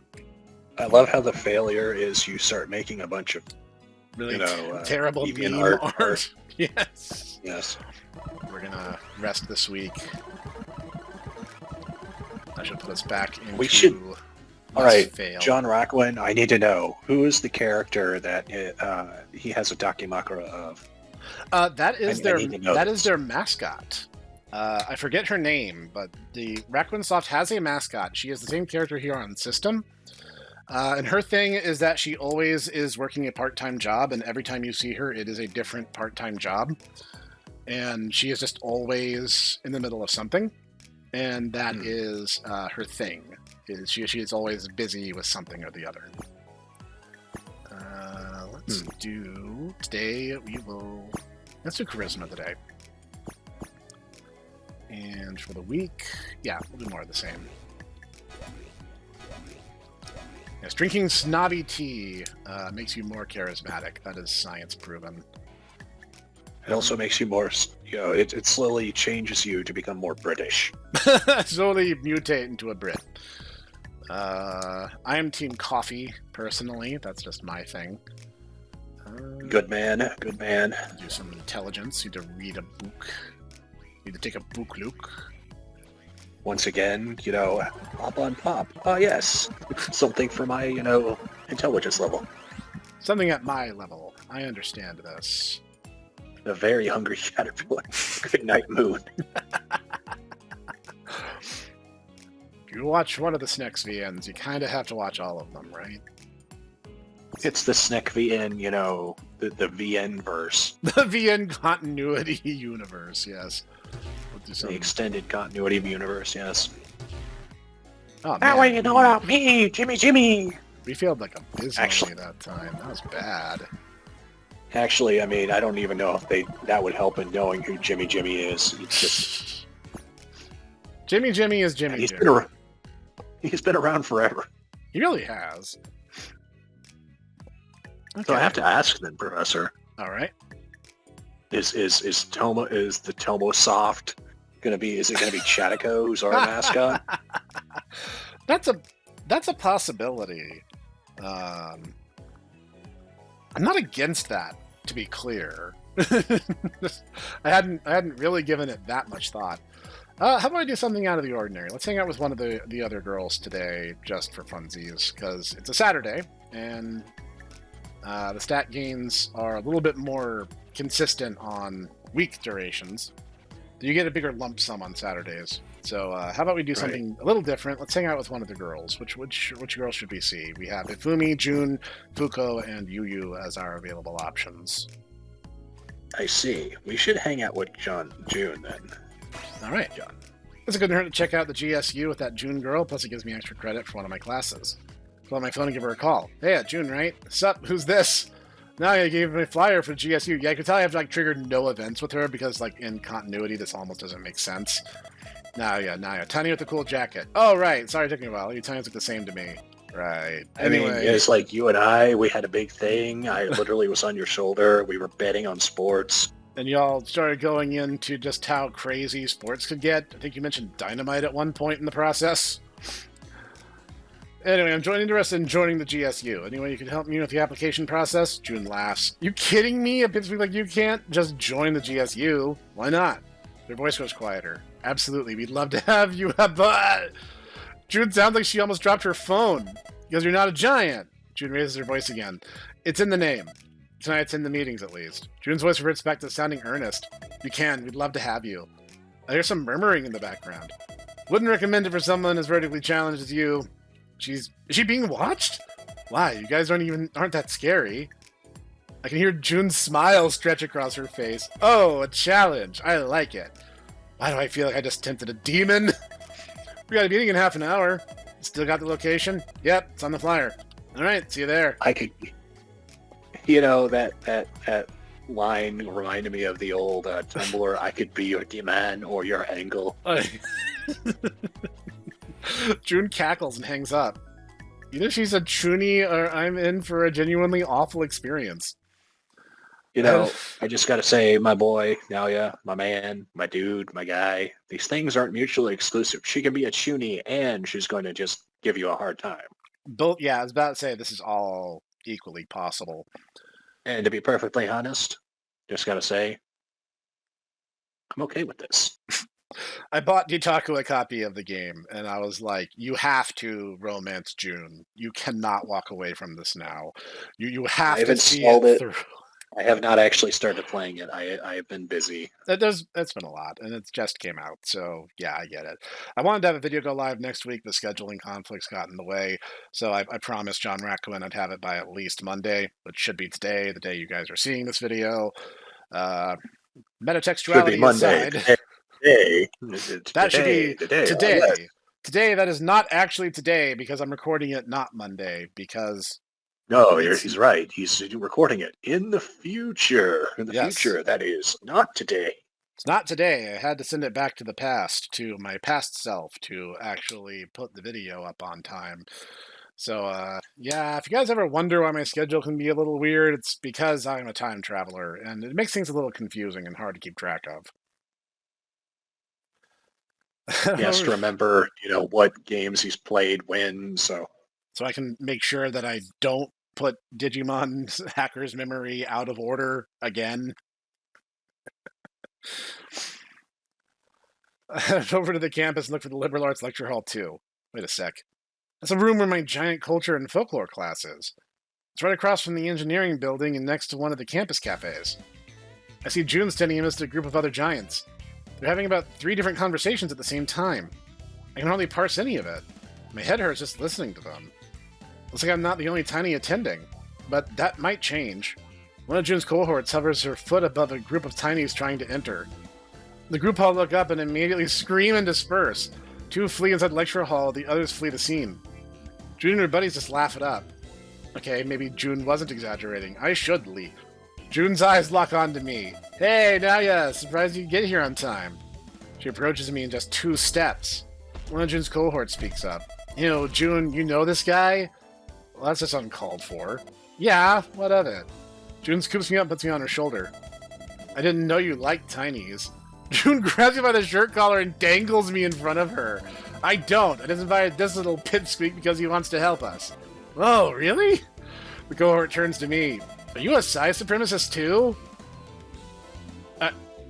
Okay, I'm gonna save as a matter of precaution. Alright, Nitaku, this is your waifu. What should I say? You know what?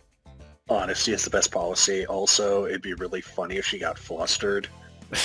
I just think big ladies are cute. Yes, we need to do this.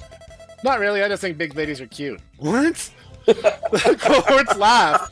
Damn right we are, but you shouldn't speak about your master so casually. What do you mean? You're not my masters. One of the cohorts narrows her eyes. Take off the shock absorber and say that again. I dare you. No, you misunderstand. I point to June. I already have a mistress. The cohorts resume laughing and the mood relaxes considerably. Why do you think giants are so cute? I just think they're neat. Also, size differences are really cute. One of the taller cohorts smirks at me. Well, if June starts looking a bit small to you, don't be afraid to call me. The cohort gives me a card that's as tall as I am. I'll hold that for you. June snatches the card from my hand and stuffs it into her pocket. I didn't know Judo-gis had pockets. The cohort winks at me. Alright, are we done grilling the tiny? Can we get going now? I feel closer to June now. Everyone eventually settles down and starts shuffling into the lecture hall. I think we just rizzed up all three of them. I think we did. Nice save now. Yeah. It's the same lecture hall I'm in 3 days a week, but feels different. Partly due to the company, partly due to it being nighttime. Doesn't matter if you're in first grade or in college. Something about classrooms at night will always feel weird. It's familiar, but something's off. The air's much more tense. Like there's a bomb in the room, but I can't tell exactly where it is. Almost feels like a liminal space, but populated? Would it even be a liminal space at that point? What was I talking about again? Oh, right. The GSU members. Just like in my normal lectures, they all sit according to height. Shortest one's in the front, tallest one's in the back. June is sitting in the back row amongst some others. Thankfully, I'm not the only tiny in attendance. Some are sitting in giants' laps, and some are sitting atop their heads. Some are held like cans of soda. Very few are actually sitting up front. Club members continue chatting amongst themselves until someone walks up to the stage. She has long black hair and fair skin, looks about 46 meters tall. Easily the tallest in the room. But her height is the only defining trait about her. If she wasn't a giant, she would easily blend into the background. Upon reaching the stage, she raises her hand, and all the chatter stops immediately. All eyes immediately turn to her. Thank you everyone for showing up to the first meeting of Yoten U's Giantess Student Union of the school year. My name is Satoko Imagawa, and I'm the president of this esteemed organization. Since its inception, the GSU has fought tirelessly to promote giantess rights here and abroad. We will continue to do so this year. Everything seems pretty normal so far. We're helping educate people on how tiny subvert giant society and oppress our sisters. There it is. 1 paragraph in, and we already have 2 buzzwords. 3 if you count educate. I raise my hand. The president locks eyes with me and smiles. I say president because I've already forgotten her name. Even when I'm looking right at her, I struggle to describe any aspect of her face. Yes, you, the little runt on June's shoulder. How are tinies oppressing you? We literally can't even reach your ankles. The president smiles and nods as if she were expecting me to ask that. Tinies dominate every industry, especially finance and media. Oh boy. Ruh-roh. What they're referring to. I have no idea. I don't know what you mean by that. They flood the media with anti-giant propaganda. What? If anything, I think our media is pretty pro-giant, if we're being honest. In the ear, Professor, what could John Rackowin have meant by this? I don't know. It's a mystery. There's nothing remotely suspect about the discussion we're currently having right now. Meanwhile, Cogs. Boy, no. It's okay. According to my analytics, no one's watching at this point. They're in the ear of every politician to promote legislation and media campaigns to destabilize the giant race. They lead the world. Hold on. They lead the World Economic Forum too. Giants aren't a race, though. Yeah, I was about to say not even are they not even a race. There's no male giants in this world. It's only women.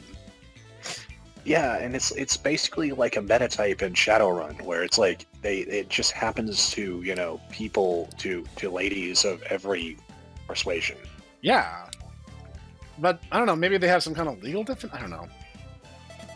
Even Yoten-shi, the city made by and for giants, is secretly run by an elite group of tinies. What are you talking about? The majority of the Jotunshi government are giants. Yeah, class 1 and 2 giants. That comment makes some audience members in the front 2 rows tilt their heads while others nod. Meaning, class 2 and especially class 1 giants have tiny privilege. They can still live amongst tinies and blend into them just fine. Oh my god. Oh dear. I think Professor, we are having a classic purity spiral happen, and this is literally the first event. Oh my god, you have got to tell me how June's story plays out when you get through it, Titaku. I am dying to know now. All right. No, they can't. No tiny considers a 4-meter tall giant a tiny. They may deny it, but they definitely feel it on the inside. They have internalized giant depression. No, it's even worse than that, Professor. Okay. They're internalized giantess microaggressions. Or what I say, they're macroaggressions. Like, I was just about to say, does that make them macroaggressions? I guess. I don't know. Oh, God, I do not miss being in college. Smaller giants are to suffer from internalized sizes. I'm dying. Realize Snek was killed by the funny giant. I can't.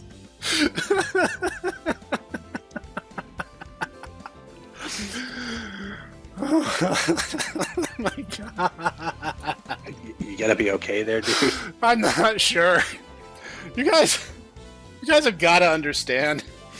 Titaku and I grew up in a pretty metropolitan part of the country.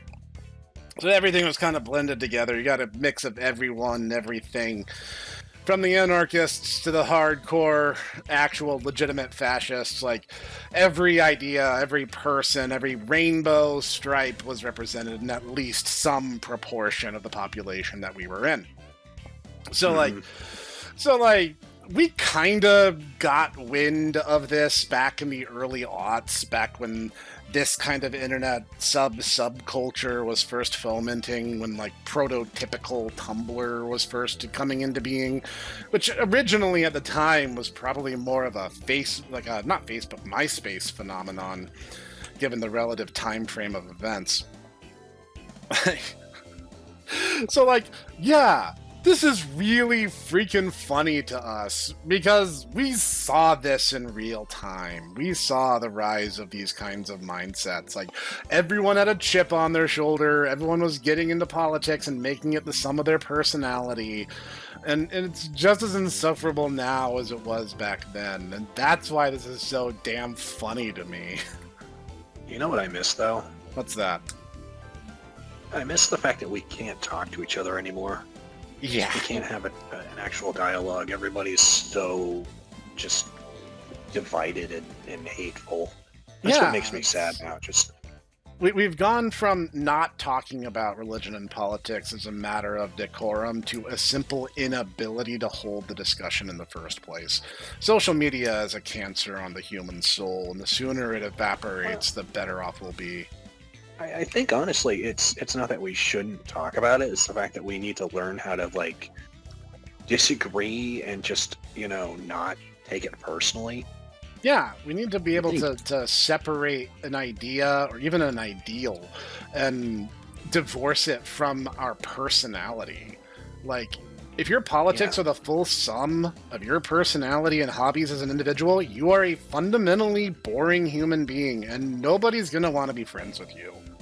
I mean, it's like, okay, I'll say this. Like, one of my favorite authors, Frank Herbert and Michael Moorcock. I love their work, but they are like the biggest, giantest, like, bleeding heart hippie types. Right. I think I would roll my eyes right out of my head if I actually talked to them about politics. But I mean, I can accept that. And we go, okay, they grew up in, the 50s and 60s. That's just what the counterculture was at that point. Right. Okay, whatever. But, I can divorce that from the fact that, they also wrote some of my favorite stories. Absolutely. And as thanks to Twitter and social media now, yeah, you can't separate that because they're constantly on your feed telling you about, Did this artist have the right opinion? It's like, I really don't care. I'd much rather know if the artist is drawing cool pictures. Yeah. I'm not gonna bother going through game studios, interviewing every member of a devs team, and asking what their opinions on whatever pet topic you have is. I don't care. I mean, call me crazy, call me, whatever, hipsterphobe you want to say. That's my thoughts on the matter. No, I get it. I get it. And like, that's the thing with these people who get into these deeply, deeply politicized movements, it becomes their entire personality. And they become really insufferable people that I don't want to talk to. And like, it's to their own detriment, ultimately. Because they're not going to be able to have a good conversation. They're not going to be able to approach things in an intellectual way. They're setting themselves up for failure, basically. That's really sad. I think judging from, and I'm kind of, kicking myself for not being there for the thing, because I would have loved to have picked John Racklin's brain myself, but I think that's kind of the point. That is definitely the point. He said as much. Yeah, it's definitely the point of June's story. Yeah. And yeah, we were saying her name wrong. It's June. We thought it was John. Yeah, I saw that, and I'm like, because I actually kind of thought she was Chinese. Yeah, I mean, turns out all 5 of the lead heroines are ethnically Japanese. So yeah. Yeah, well, I don't, understandable. Have a nice day. Indeed. Wait, hold on. That's not true. Maya's Filipino. Or she's a Filipina. Did she say that? Yeah, she's half Filipina. I'm pretty sure because he mentioned Simbangabi, which is a Filipino Christmas celebration late last year. Huh. So I will have to double check. Yeah. Yeah, no, I'm pretty sure she is at least half Filipina. No, she could be, half Japanese, but I'm pretty. I distinctly remember this because she cosplayed as this one Filipino monster, and I remember I jokingly said, "Ah, yes, must be the berserk that I was telling him," and he actually shooped the horse demon's head onto her mask. Yes. I remember seeing that on Twitter, yes. Yeah, so John Racklin, you gained additional respect from the Ditaku that day, and you also made me about laugh for like a solid minute. In our size phobic so good job. His entire Racklin Soft's entire feed is just outstanding material. Yeah, I'd like to also point out justice for Intern Kun. He deserves at least 2 cookies. That's true. He does. In our size-phobic society, many are brought up hating people who are bigger than them. How? Giants only came into existence 5 years ago. Yeah, size phobia has existed in society and culture for millennia. Actually, not gonna lie, I am not kidding you. This is actually a psychological thing. People will actually think higher. There is a tendency to think more highly of people who are taller. Yep. They are considered more capable. They are considered more attractive. So she is onto something, but not exactly what I think she thinks it is. Yeah. Have you ever noticed giants in fiction are always depicted as villains? What about Ultraman? Ultraman is the hero's hero in Japan. I was about to say, Dogen has, the things that Ultraman, wouldn't do series, which I think is pretty great. Ultraman always returns his shopping cart. That's correct. Ultraman never accidentally steps onto the ladies only train. Ultraman always helps Grandma cross the road. The Cyclops of ancient Greece, the Onis of Japan, Jack and the Beanstalk. Society's painted us as monsters and demons long before the growth spurt. Oh, those aren't even the worst ones. Yeah, I was about to say, Besides, if you wanted unflattering examples, those are some of the mild ones. Yeah, you're not even going into the actual Jotun who tried to devour the Aesir. You're not going into the Fomori who imprisoned the other inhabitants of Ireland. You're not going into, the actual Titans, not the Kyklopes. The Kyklopes were imprisoned in Tartarus for being hideous mutants, which, they were. Fair. I hate to say it. Yeah. So. No, I'm just saying, so you got to be careful because nobody is coming to help you.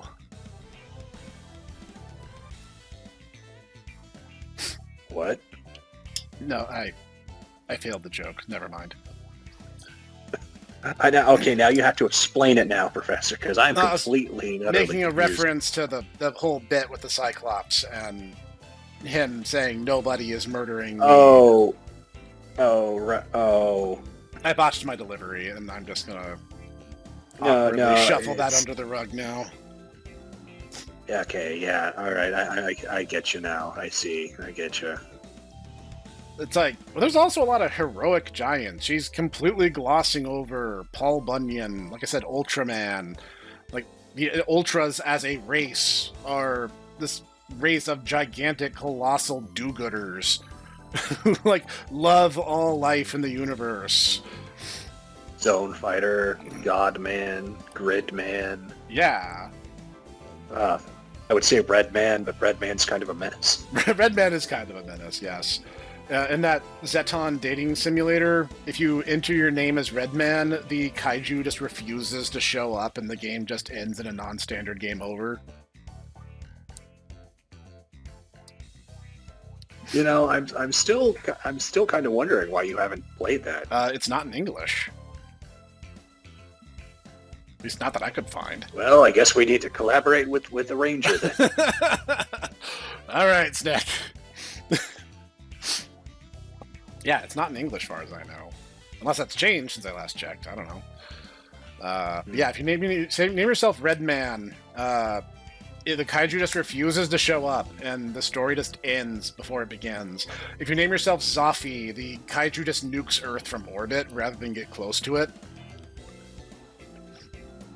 So there's a couple joke names that can cause... Yeah, wasn't there one, if you named yourself Ide, then he just automatically just blows you up with his fireball? Yeah, there's a couple of the Science Patrol names that will just get you auto-fried.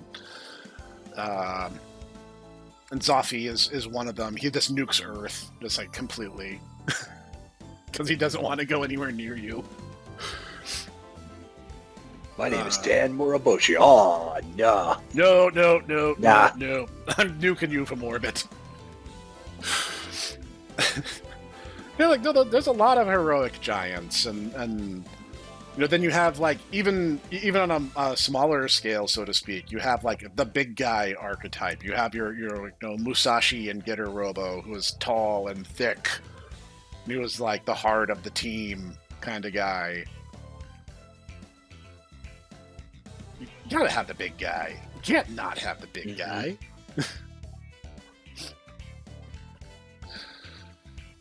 They'll continue to do so unless we take action. She raises her fist. Most of the club raises their fists in solidarity. You must secure the existence of our people and a future for giant children. She said the word. She literally just said it. Oh my god. Oh no. How far into this recording am I? I just need to... Okay, we're 2 hours in. We're probably safe, but holy crap. Holy crap, bro. You're killing me. How do you plan to do that without tinies? There's no giant June interrupts me. Down with the tinies! Down with the tinies! June's having so much fun. Sounds like kind of infectious. The president joins in. Down with the tinies! Down with the tinies! The crowd starts chanting and stomping their feet louder and louder in perfect sync. The walls start rumbling, the ground starts shaking, and the lights begin to flicker, causing some tinies and Class 1 giants to flee the room. The president opens her fist, and the crowd falls silent once more.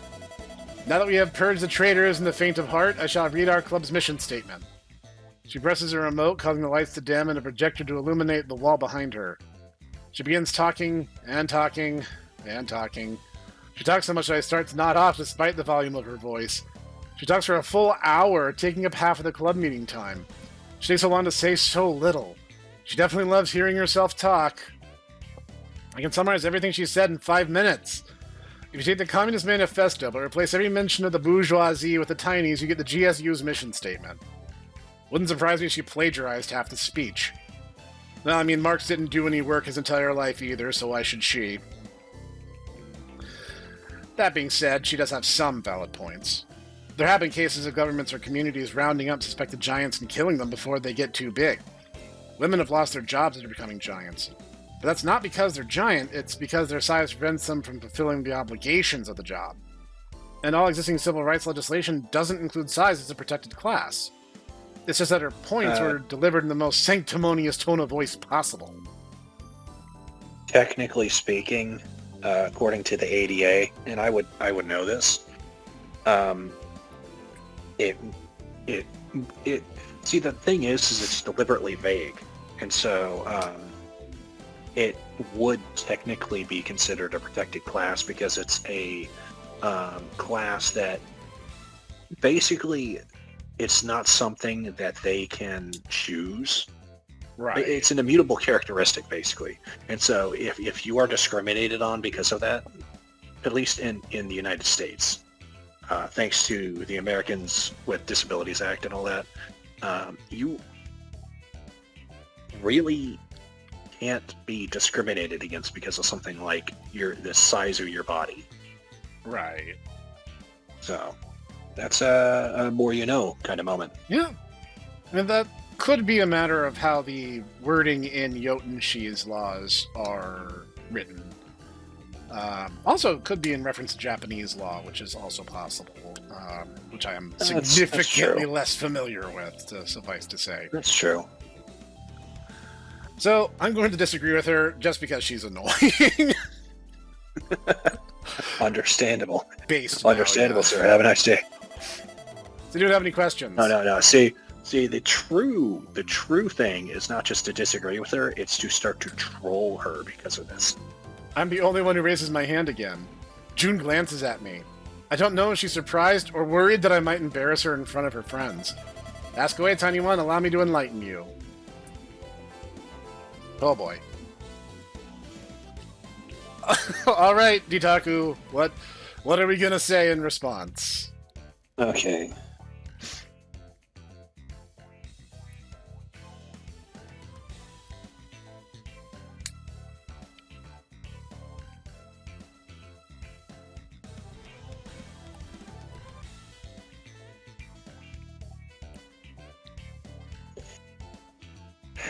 Okay, so I know that number 2 is going to cause her to crash out. Middle one, do you believe in might makes right? Right. But I know that 1 and 3. I know that she's probably going to start lecturing us if we do 1. I'm doing top to bottom.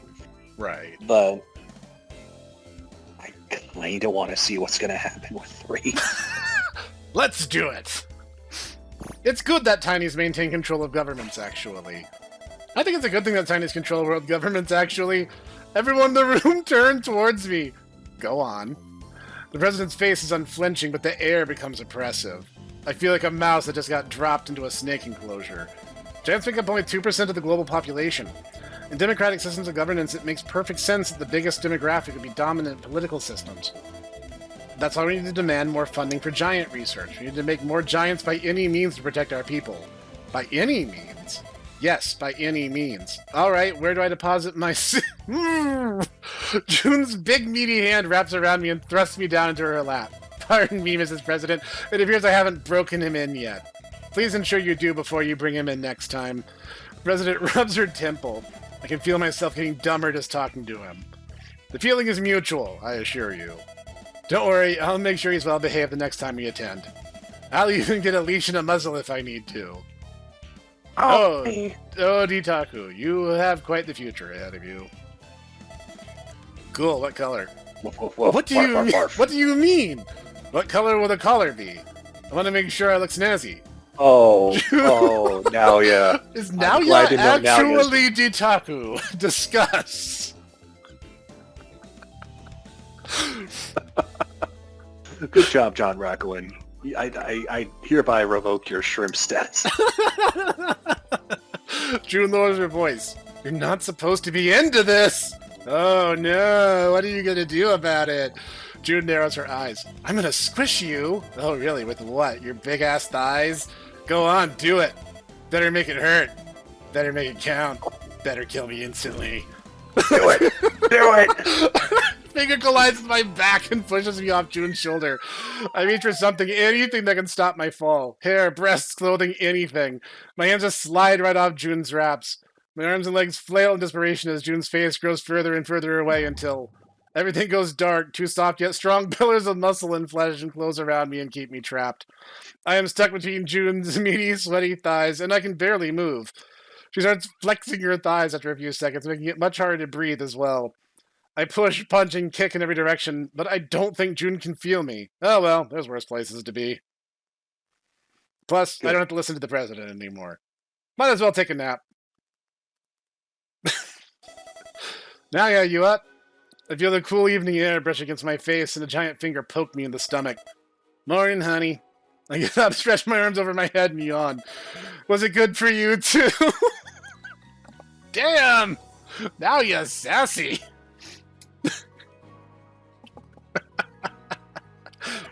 Sorry. An apology accepted. For now.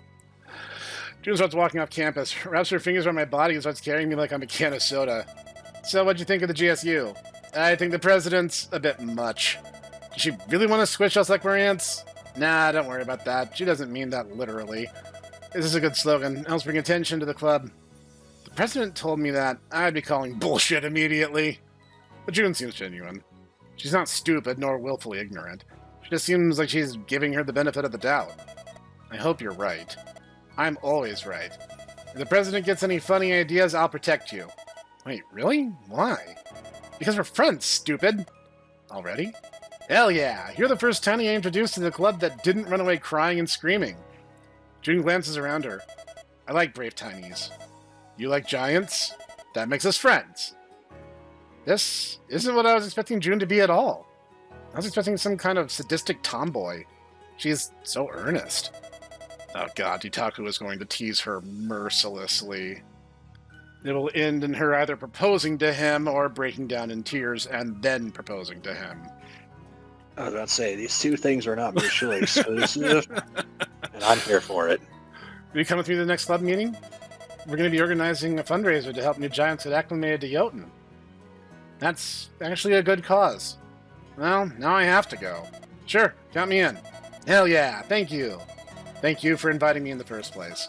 It's a very educational experience. Let me just stay through the whole meeting, by the way. Alright, Ditaku. I'm putting you on the spot again.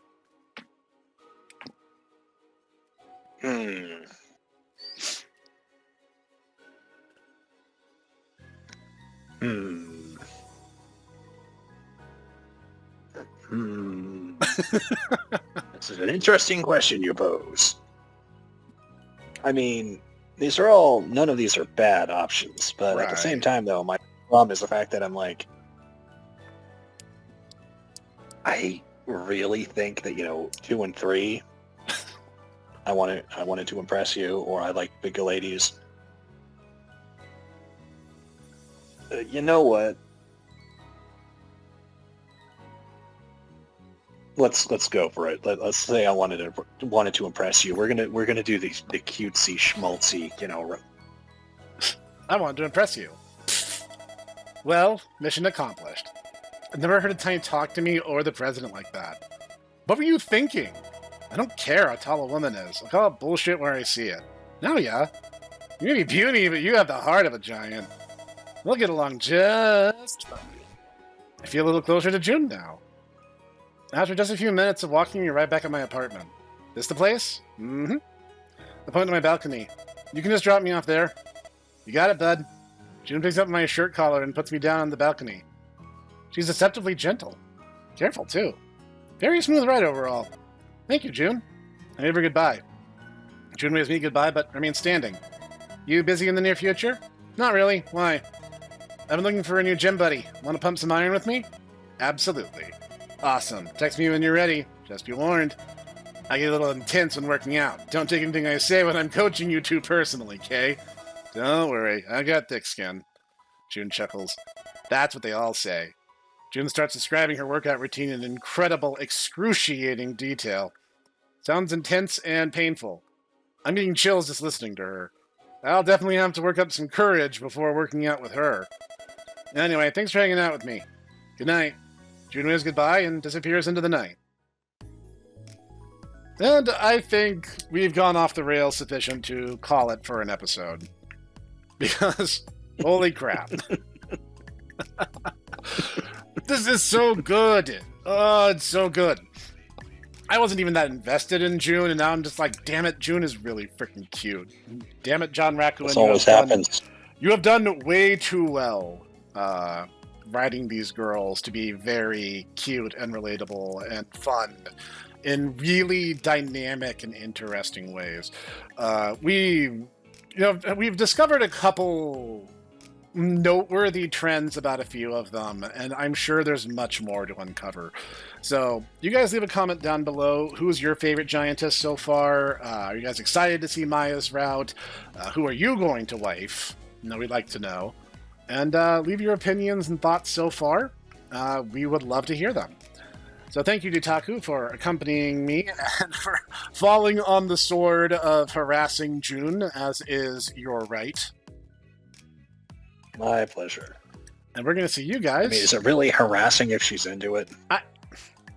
Come to think of it, I don't know.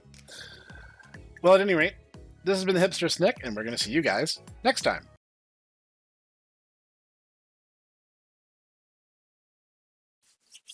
Come on, man. Come on. Okay, I used the skip command. I wasn't reading a lot of the dialogue, so I was going through some of the same choices.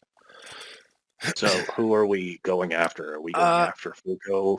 I have decided that Maya is my end goal. I cannot resist the call of the MILF. I can't. You're gonna leave. Monster Girl Rancher 2. I've decided that Fuko will. If the Purple demand it, I will do a second run for Fuko.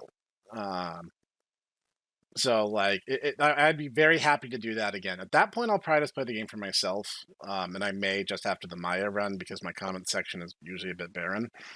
So, I usually only get, like, replies from you and maybe the game dev if I'm lucky. So, I was about to say, it's like, hold up here. I'm not saying not complete drought. I'm just saying, like, I'll get, like, your comment and maybe, like, one other is, like, pretty normal for most of my videos. The ones that get like tons and tons and tons of comments are either my Metabots videos or the ones that have fat women in them, which tell me a lot about my viewer demographic. So you don't start asking about armpits. I was about to say, as long as we don't fall into that level of degeneracy, I'm pretty okay with whatever else. I'll be honest, like, this is what I was telling John Raccoon this the other day. And I was like, there are certain things about a YouTuber that I don't think people will really understand unless they've experienced it themselves. Like, I really hate that Metabots review I did for the Game Boy Advance RPG, because, like, it is always my number one watched video. Like, I have had a few videos briefly dethrone it, but it keeps coming straight back. It's like, it's the only video people will watch. Like, hundreds and hundreds and hundreds of views for this, like, kind of mediocre review I did 6 years ago. And I'm like, my newer stuff is way better. I did a full Let's Play of the damn game. Just, like, watch it if you need your fix that bad. It's like, if I had a video that I have on my channel that I kind of just resent, it's that one. But, like, it's not in my interest to do anything about it. but I still like keep seeing that in my top 3 like perpetually. And I'm like, I I'm really just wish you guys would just watch something else. Literally anything else on the channel other than that. I'm just kind of surprised that you've never done the GameCube Metabots. It doesn't work. I have tried repeatedly. The game crashes. There is no GameCube emulator out there right now that can run that game properly. I have asked Hmm. repeatedly if anyone out there knows a workaround, and no one does, basically. And the Game Shark codes for that game don't work either, so I can't even make a workaround.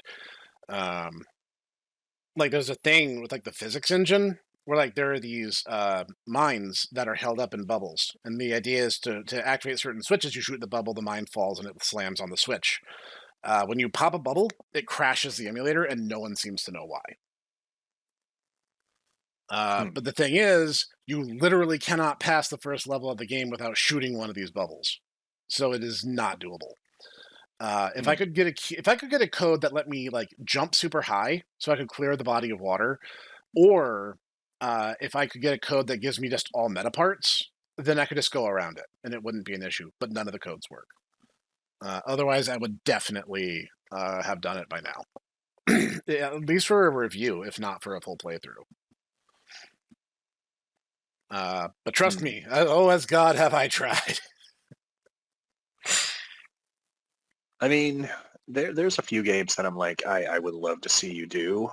Um, I mean, I'd love to see you actually try Theorem of Evolution, but I understand, PC uh, 98 emulation is absolute ass. Like, there is no optimization, there's no support.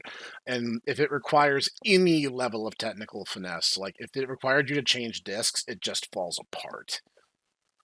Like, I tried Theory of Evolution, I tried some of the older Toho games, and I tried the KO Beast Musketeer game, and like all of them have new and unusual and exciting ways to crash the emulator or make it not work.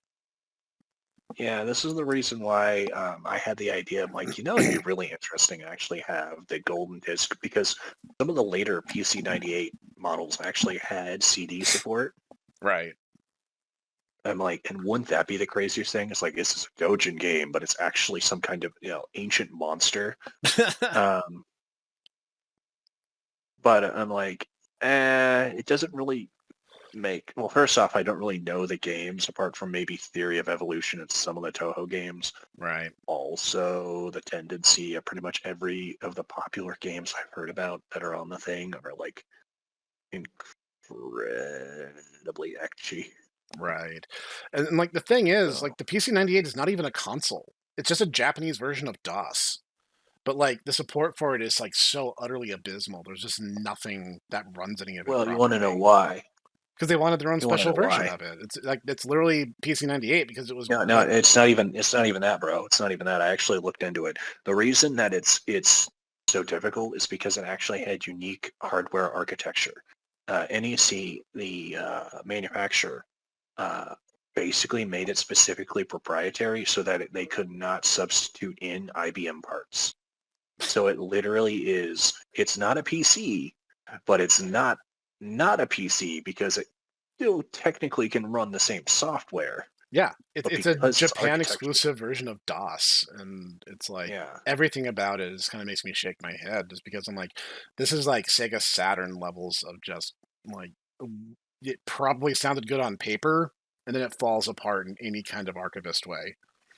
Bro, it was the early 90s. I mean, people were like technology was exploding at that point. And that's very I true. can't blame them. There is something to be said for that. I get it. And like it did a lot of cool stuff. Like I'm not gonna deny its rightful place in history, but like much like the Saturn, like the archival process has been just like a colossal thorn. Um, I really like the idea of a lot of the games, but like, yeah, right. which is kind of why I'm like, I think I'm just gonna stick with the PlayStation 1, honestly. Which may not be a bad idea. There's a certain technological zeitgeist around that like 96 to 2001 era where everything was just changing so damn fast. Also, I mean, not gonna lie, the 90s anime aesthetic is, well, chef's kiss. Mm, mm, mm. So You can't see it, but I am nodding sagaciously. It's like, I'm just saying, I feel like in a lot of ways, anime just like character designs peaked in like 1998, and we've been going backwards ever since. For yeah, there's truth to that. I'm sure there's asterisks to it, but there's truth to that statement. I get what you're saying. I mean, it could be the entire like things when you were 12, or that's the peak of culture. It's like, But like, I mean, depending on style and subgenre, like the '90s had this really particular aesthetic in anime that was really interesting that you just can't get anywhere else. no, I agree, and I think it's partially the fact that there's like an entire generation of guys at that point who were heavily inspired by Mobius and Heavy Metal magazine. Yeah. Um, and there was a bevy of really excellent Hollywood films at that point. And I mean, because let's be real, like anime steals heavily from No, Hollywood. absolutely, absolutely. That was a funny thing. I saw a discussion online, and people were talking about Kamen Riders the first and the next, and they're like, consider the time frame this came out in. It was 2006 for the first. It's like what was really, really, really recently very big in Hollywood at the time. It's like Spider-Man 3, and then it's like the next was like I think 2 or 3 years later. It's like what was like the Hollywood blockbuster that summer? It was the adaptation of The Ring. So the next was like a horror film, and the first one is like this kind of like bittersweet, semi-tragic superhero story. It's like they're these two very tonally different movies because they were kind of trying to like ride the wave of what was really popular. And then there was I remember there was an interview I saw where they were talking about one of the Super Sentai Hurricaneger, and they're like, why Hurricaneger? It's like they're not themed on hurricanes. And they're like, what was really popular in Japan at the time? And they're like, oh, Harry Potter. It's like, wait, the way you say Harry Potter in Japanese is Hari, which would be really similar to hurricane. It's like, is that why you picked that name? And they're like, yeah, that's kind of why we settled on that name.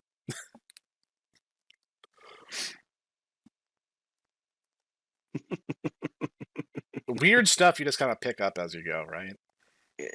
What? So is it magical? Is that the point? Hurricaneger, yeah, if it's the one I'm thinking of, like I gotta admit I don't know Super Sentai as well as I know Kamen Rider, but like pretty sure Hurricaneger was a magically themed Sentai group. Hmm. So like there might have Not been gonna lie, the only ones I really know are Zeo Ranger, Go Kiger, and Car Ranger. it's like Really, Car Ranger, gotta have Car Ranger. Car Ranger, the Sentai that saved Sentai, and the Power Rangers that almost killed Power Rangers. It's really funny I'm how it not gonna was. lie. I'm not gonna lie. The next what you call it, I had the next chapter of my story Right. for the contest was gonna actually have a bit where MC had to go to a Japanese candy store, and I had to remember. I'm like, What were those candies that they had that actually made them grow? And so I had to look it up. And it led me down a whole rabbit hole of like Japanese traditional confectionaries and stuff. Because all I would see is like, oh, it's dango and daifuku, and I'm like, no, I know there's other things. And Right. so actually, I started like going into it. I'm like, so this culture is like sea otters, right? What if they were like, and if these things are like agar, it's literally just like jellied fruit. What if they Right. were made out of jellyfish? And I'm like, oh no. That's an interesting train of thought. That's something similar happened to me. Part of the reason I started making my own homemade butter, apart from the continuous and shitification of dairy in the modern era, was the fact that while working on Badlands Beasties, we gave the Holgus Mozzarella Maestra as their species trait. And then I was like, wait, how would they have done it in the 1800s? Like they had to have had cheese and butter. It's existed for centuries. Oh, So like, how would they do bro, it? So bro, bro, mozzarella cheese. has been around since at least the 11th century. In fact, actually, honestly, it's a thing that's very heavily. The reason why it's so heavily involved with the Italians is because it was a thing that monks in monasteries would do. Yeah, It basically allows you to like, do the protein backs, bro, and so you'd get these like really shredded monks that are doing hard labor yeah, because it basically is like just pure protein. yeah. No, And it it doesn't, is. And it doesn't yeah, go bad, basically. yeah. So, like that was the thing, though. Like my exact search that led me down the rabbit hole was like cheese making in the 1800s, and like specifically in like the American West, and how they would go about doing it. And they're like, oh yeah, it's actually like more straightforward than you probably think. And I was reading over it, it's like, huh, that's like, first off, it's You way simpler than I thought, honestly. And you then should look. Go ahead. I'm hmm, sorry. no, I was just like, I started reading into it, and I was just like, huh, that's really interesting. What about this? And I kind of like started going down this rabbit hole, and then I was like, I'm gonna do this. I'm gonna do it myself. I'm gonna make some butter. I'm gonna see how to do this in homemade fashion and avoid sidestep all the corporatist BS surrounding it. No, it's cool. It's cool, and it's cool that you made it, that you were able to do it. Um, that is really cool. I would recommend that if you want to actually do cheese, to look up as I say, the Italian cheesemakers, because I mean, I'm not kidding you. They were making cheese. I mean, like large scale production cheese, like in the fifth, sixth, seventh, eighth centuries. A lot of these things. I mean, there's literally cheese making companies that are from like the Middle Ages that are still around in northern Italy, Checks out. and they still use the same technology. And so I don't know if you know this, they didn't have electronics in the Middle Ages. No, So I mean, this is something that you could do by hand, albeit probably not at the same scale because we're talking about like cheese wheels that are like 80 pounds. right. So Hey, Nitaku. Why did yeah. the Italian cheesemaker join a dating website? He was provolone. Ah. Dear Grok, how long would this chunk go hit a Snek? Assuming optimal conditions.